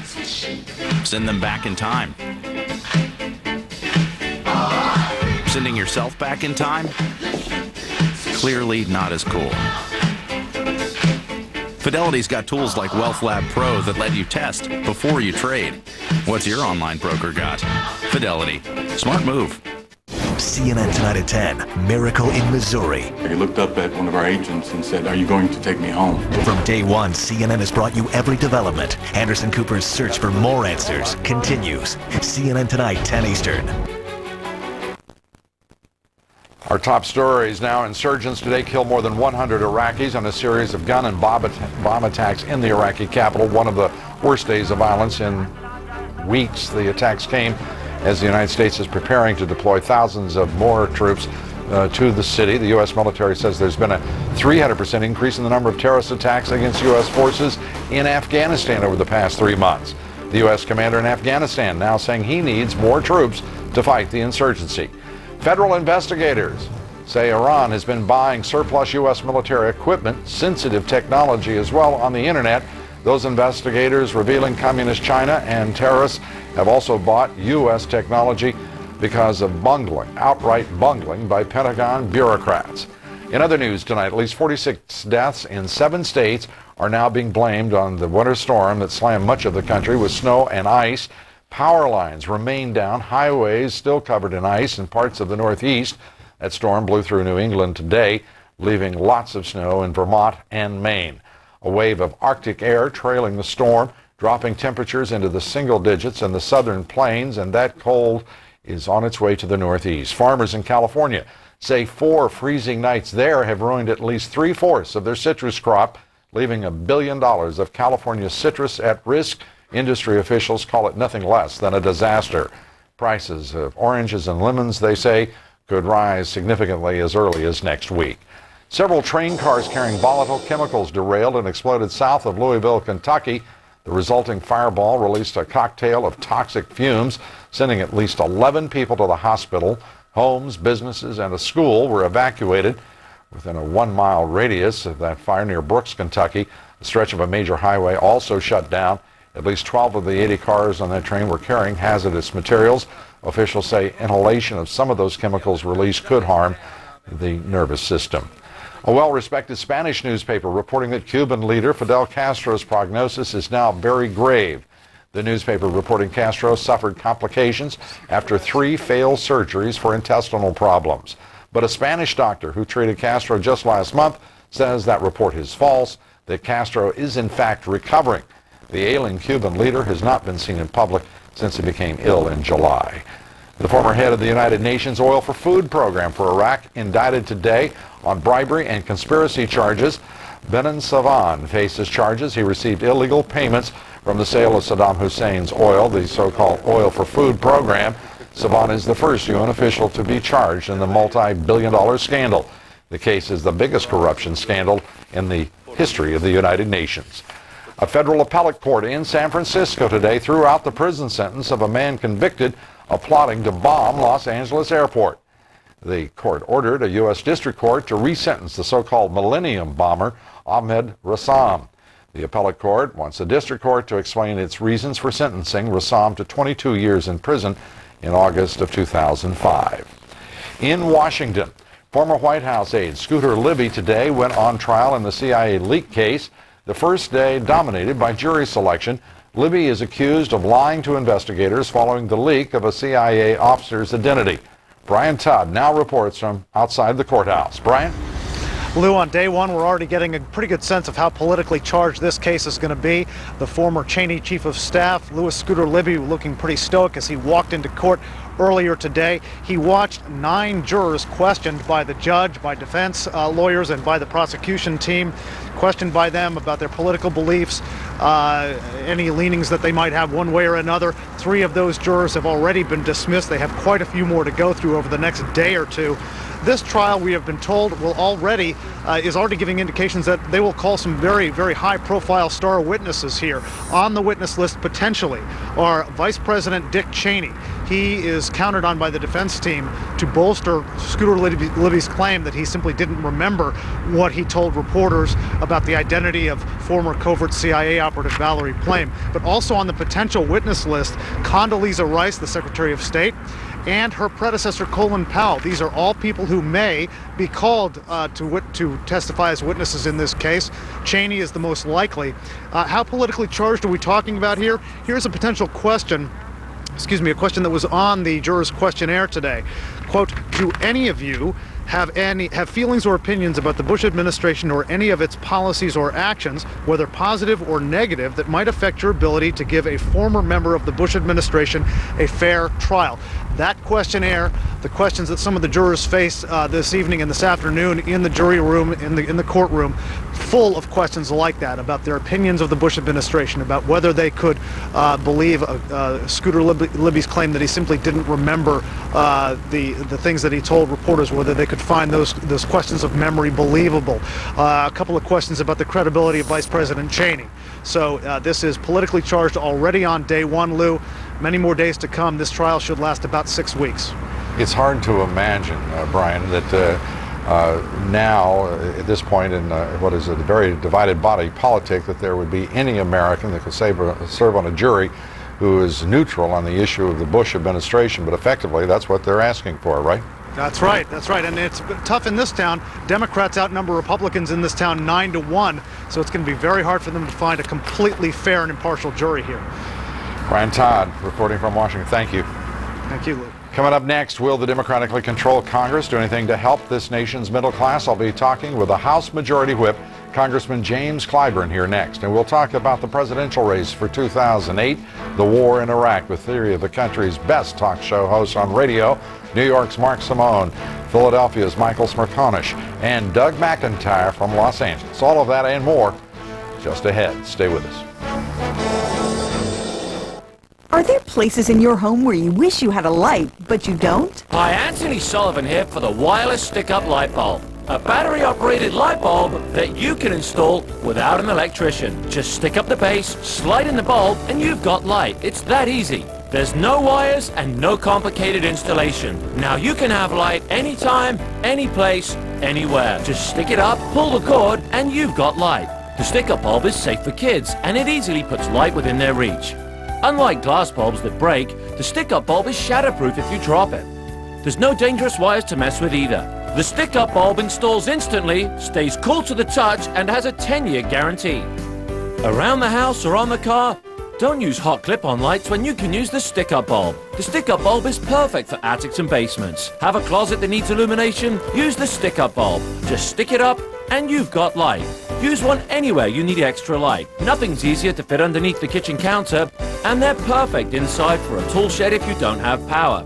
Use them outside as a wireless light for decks or patios, and they're great for camping and RVs. If the power goes out, you can depend on the power of the stick-up bulb. And each one slides out to become a handy lantern. This electrician charged $180 to install one light bulb. Call now and you'll get the wireless stick-up bulb for just $10.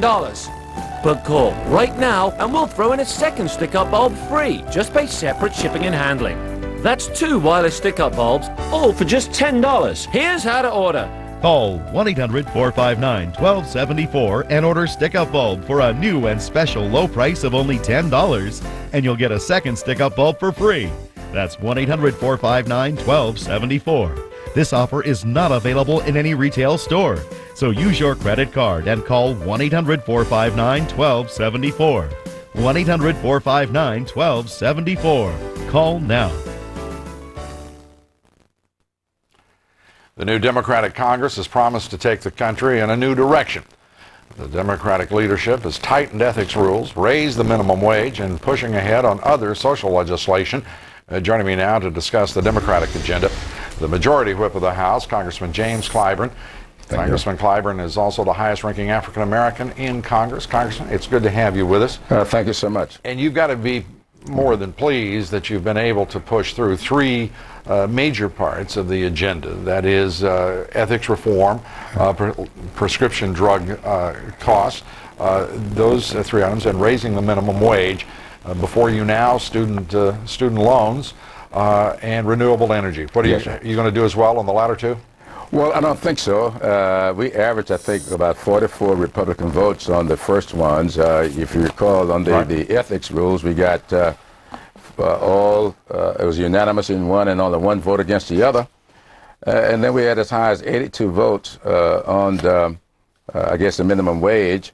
And we've averaged about 44 Republicans on these things. And I don't think we'll get that high a number on energy, but I think we'll get about that high on the student loans.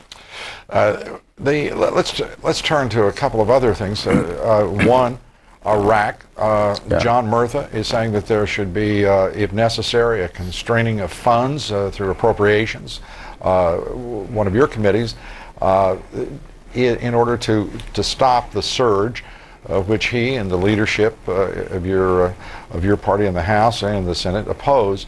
Is that what we're going to see happen? Well, I don't think that we'll see any cutting off of funds. I think that you'll see tremendous oversight. I believe the president will be coming up, I understand, with another $100 billion request. And I think you'll have a lot of discussions of that request, and you will lay out some issues that we want to have addressed, and we'll do oversight.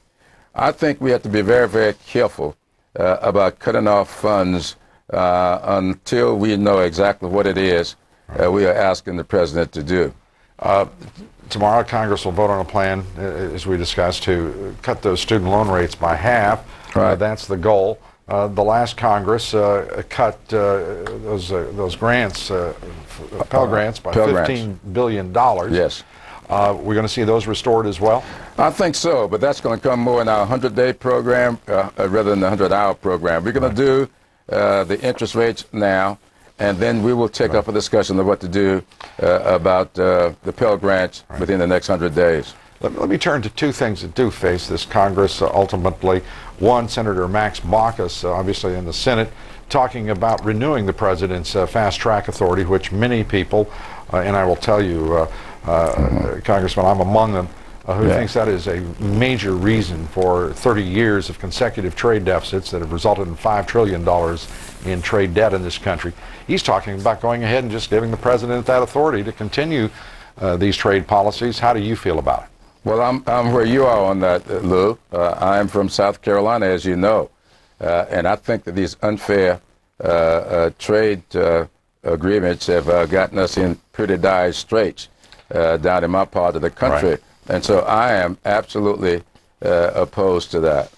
Well, I'm delighted on a subject I think where you and I will differ, and that is illegal immigration. Both Senator Reid and Speaker Pelosi have said that they want to basically push through the so-called comprehensive immigration reform that is straightforwardly, in my opinion, amnesty. The borders remain absolutely unsecured. Our ports remain unsecured. Do you favor going ahead with that comprehensive immigration reform plan, so-called? Yes, I'm in favor of going ahead with the effort. But Lou, I represent Charleston, South Carolina. I'm very, very concerned about port security. I'm also very concerned about whether or not a fence alone will do what we need to do to secure our borders, because in so many instances they're using tunnels. Right. And I've never seen a fence go down into the ground except for the poles maybe. So we are going to have, I hope, a much more comprehensive approach to this than what got stalled last time around.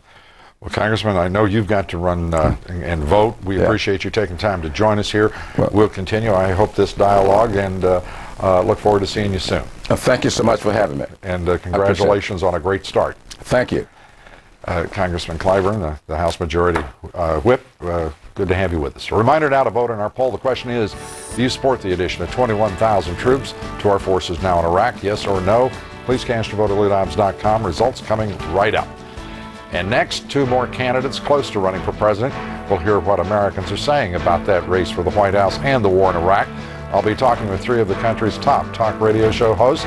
Mark Simone from New York, Philadelphia's Michael Smerconish, Doug McIntyre from Los Angeles. All of that and more straight ahead. Stay with us.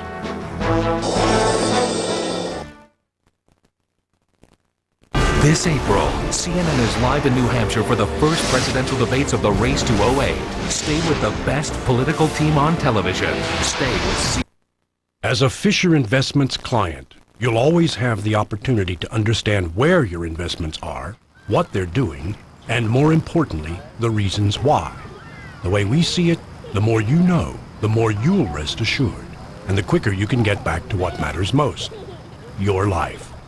Fisher Investments. Invest assured. For a free copy of the 8 biggest mistakes investors make, call 1-888-48-FISHER or visit fisheroffer.com. Think your pets are safe from fleas and ticks in winter? Think again. To protect against skin irritation and disease, they need flea, tick, and heartworm medication year-round, plus supplements like Super Joint Enhancer for cold weather joint pain. Fortunately, they cost a lot less at 1-800-PET-MEDS. And they're delivered free right to your door with a 100% guarantee. I trust 1-800-PET-MEDS for fast service, free shipping, and big savings. Call now or order online. In the battle against dry, rough, cracked feet, are you losing? Fight back with Gold Bond Foot Cream. Its penetrating formula helps heal dry feet like ordinary lotions can't. For victory over rough, cracked skin, Gold Bond Foot Cream. Victory over defeat. Cold sores are gonna clear up. Put on a happy face. Want them gone fast? Get Herpecin L. Unlike other treatments, it helps heal lips fast, soothes skin, and protects lips. Herpecin L. Just put on a happy face. My favorite NBA League Pass moment? Oh, wow. Of course, Kobe's 81. Kobe goes straight to the dribble. He's one of the most exciting players in the league. I was just sitting at home in Jersey watching NBA League Pass. History tonight. I'm thinking he's going for 100. I'm watching the game live, online, Through NBA League Pass broadband. You want to score big? Get the NBA League Pass on digital cable. Check out a free preview of NBA League Pass on digital cable, January 22nd to the 28th. When it comes to sports, we're on your team. Winona and Gary Sinise at the Fisher Houses for Wounded Troops. Larry King Friday. The Situation Room with Wolf Blitzer coming right up. Wolf, what do you got? Thanks very much, Lou. Iraq on the cusp of disaster. There's a bombshell report from the United Nations that pins the number of Iraqi civilians killed at 34,000 last year alone. Amidst the aftermath of the botched executions in Iraq, can the cycle of violence be stopped? John Burns of the New York Times joining us in the Situation Room. Also, anti-illegal immigration stalwart and Republican Congressman Tom Tancredo announces his plans for a White House run. He explains why he thinks Miami is a third world country. Plus the politics of the hit TV show 24. Find out why Newsweek magazine calls it the ultimate neocon fantasy. All that, Lou, coming up right here in The Situation. Looking forward to it, Wolf. Thank you. Joining me now, three of the country's very best talk radio show hosts. Here in New York, Mark Simone, WABC, and Michael Smerconish, WPHT in Philadelphia. Good to have you with us. And in Los Angeles, Doug McIntyre, KABC. Good to have you with us. Mark, let's start with you. The president is, he's up against it. He's going against the Iraq Study Group. He's going against his own party, going against the Democrats and whatever allies are still in connection with this nation. What do you make of it? Well, I don't know what all the fuss is about. First of all, it's not a surge. It's more of a trickle. It's just going back to last year's levels. The problem is he used the wrong strategy. He should have said, there is no way on earth I'll send more troops. Then Pelosi and Reid would have demanded more troops. Remember, a month ago, both Pelosi and Reid were for more troops. As soon as Bush was for it, they were against it. Michael? It's an all or nothing proposition. I mean, I think you either pull out now or you make a commitment of troops along the lines of what should have occurred to begin with, which is probably an additional 200,000 more troops. I was there recently in the CENTCOM region, and I came home convinced that whether it's 20,000, 40,000, 70,000 isn't going to make a difference because we've got the very best in soldiers and equipment. They're using leftover munitions and garage door openers, and they can be effective. You got to wipe them out with an entire commitment, but that's not what we're talking now. Doug? Well, I just want to remind everybody, this isn't President Bush's problem. This is America's problem. This is a catastrophic situation we find ourselves in. And, you know, it's Bush, I know he's proclaimed not to be that interested in how history will remember him, but he's like the anti-Lincoln. He kept firing generals until he found the ones that wouldn't fight, as opposed to Lincoln, who kept firing generals to find the ones that would fight. And we're going to pay a terrible, terrible, terrible price for this for generations. All right, let's start. I think that's an interesting point. Let's turn to the Democrats. They have managed to push through in the House 3 of the 5 principal pieces of legislation, Mark, that they said they would. Well, they got the minimum wage with a nice exception for Del Monte, which owns Starkist, and happens to be in Nancy Pelosi's district. Mark can't resist that shot, all right. Fair enough. There's this 100 hours, although I don't know how this clock is working. It's a silly clock. Let's stipulate the clock is silly. All right, if Nancy Pelosi produced 60 Minutes, it would take 3 hours. But the fact is, the minimum wage, ethics reform. Well, ethics reform. Now, they voted to increase the size of their staff so they could keep an eye on this ethics stuff. I think an outside eye on it might be better.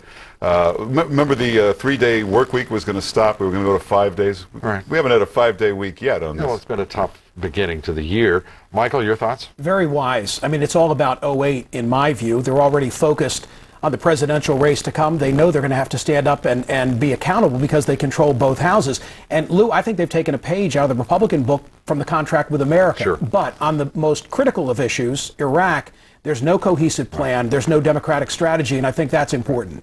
And illegal immigration, they're not touching it during this first 100 hours. Doug, why not? Well, for the same reason that the Bush administration and most of the corporatists in the Senate on the Republican side wouldn't touch it, because they realize it's unpopular, but they also realize that they want, they want to obliterate the border. They want to make sovereignty of the United States an anachronism. So they're just trying to figure out how to do it. And that contract with America got a lot more attention at the time. It just, they were issues that touched more people. The idea that these Democrats in the Senate and the House, the leadership, want to absolutely give amnesty to illegal aliens, not focusing on border security. We heard Congressman Clyburn, a very important member of that leadership, the House Majority Whip, saying they don't want that fence and they will do something else about border security.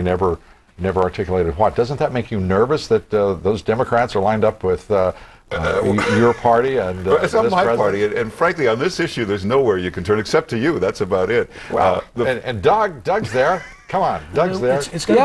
Lou, I mean, this is the problem. The two-party system collapsed on this issue a long time ago when you have Democrats who want to remake the country demographically and create new customers for the social welfare programs they administer at certainly the state and local levels. And then you've got corporatists in the Republican Party who just want to flood the market with cheap labor. Then there is no palliative. There's no corrective lever of power for the people to lean on. There were a handful in the House. Right. So, with the turnover in control of the House of the Democrats, there's literally nothing to stop this from happening now. It's all about votes. I mean, I think the Republicans have deluded themselves into thinking that they can garner the Hispanic vote, and it's never going to happen. I mean, Lou, things are getting so bad in this country that there will come a day when a Border Patrol officer will shoot a drug dealer and get prosecuted for it. Oh, wait a minute. We're already there. Yeah. But it is outrageous. It's a lot of things.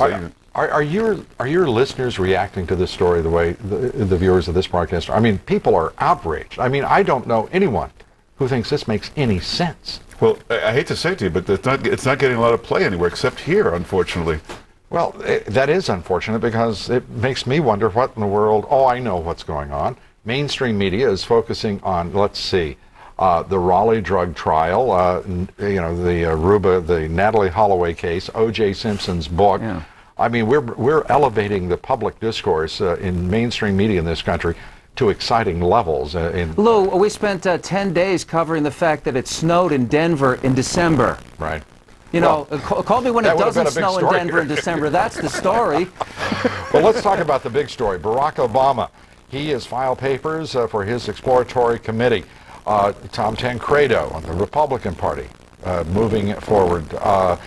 And to me, the big news, I don't know about you, Michael, but the idea that Duncan Hunter won a straw poll in Maricopa County, Arizona, Duncan Hunter wins it over Senator John McCain. Isn't that amazing? I think it's a stunning development. And Barack Obama, and I know this runs contrary to the conventional wisdom, I wouldn't want to be in his position right now if I were seeking the Democratic nomination, because I'm thinking of Howard Dean, and I don't know that he'll implode when he gets to Iowa, but you don't want to be the first out of the box. You don't want to be the one with the star quality initially, because that person never seems to last. Yeah, but this is different. Barack Obama is a new type of leader, someone with no experience whatsoever, never been an executive, never run anything. And people tell you, but he's smart, he knows how to make a decision. Here's his first decision, he can't seem to make it. Barack Obama is smart to make a run now because the Senate is where presidential ambition goes to die, so get out before he leaves a voting record and becomes unelectable. Doug McIntyre, as always, thanks for being here. Mark Simone, Michael Smerconish, thank you very much. Thank you. We appreciate the perspective. And I wonder if Hillary would agree with you, Michael, about where she doesn't seem Obama, to be too nervous about it. Barack Obama happens to find himself. Thank you very much, gentlemen. Thank you. Still ahead with the results of tonight's poll. Stay with us.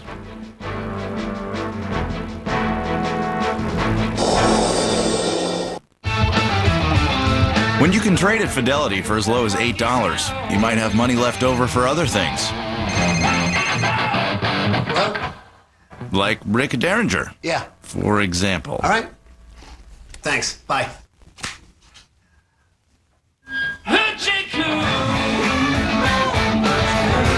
Fidelity's got low-cost trading and low margin rates. What's your online broker got? Fidelity. Smart move.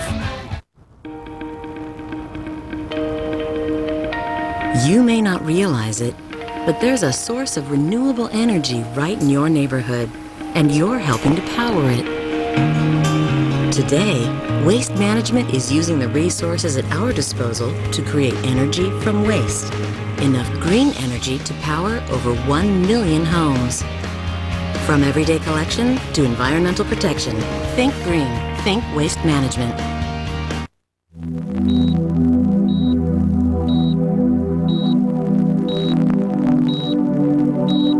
If you've had a heart attack that reduced how well your heart pumps, your heart medications may not be enough protection. Adding Coreg to your current treatment can help prevent another heart attack. Coreg reduces your heart's workload to help it pump better. Coreg is FDA approved to increase your chances of survival when taken over time. Coreg is not for everyone, including people prone to asthma, certain heart rhythm problems, slow heart rate, or liver problems. Once you start Coreg, you should continue as directed by your doctor. Patients who abruptly stop therapy may experience chest pain or an increased risk of heart attack. In some cases, patients may experience dizziness or faintness when starting Coreg. You should avoid driving or hazardous tasks if this occurs. Ask your doctor if Coreg is right for you. Adding Coreg adds cardio protection. Closed captioning hour is sponsored by Meineke Car Care Center. Mom, Dad, should I marry Chloe, Liz, or Jill? New oil change options from Meineke. Life doesn't always give you options. Meineke does. The results of our poll, 82% of you replying that you do not support the addition of 21,000 troops to our forces now in Iraq. Time now for more of your thoughts. Quickly, Terry in Illinois. Lou, it is mind-boggling that our government spends billions of our tax dollars annually on the fight against drugs, then grants amnesty to drug lords to prosecute border agents that enforce our drug laws. Next, they'll grant amnesty to terrorists.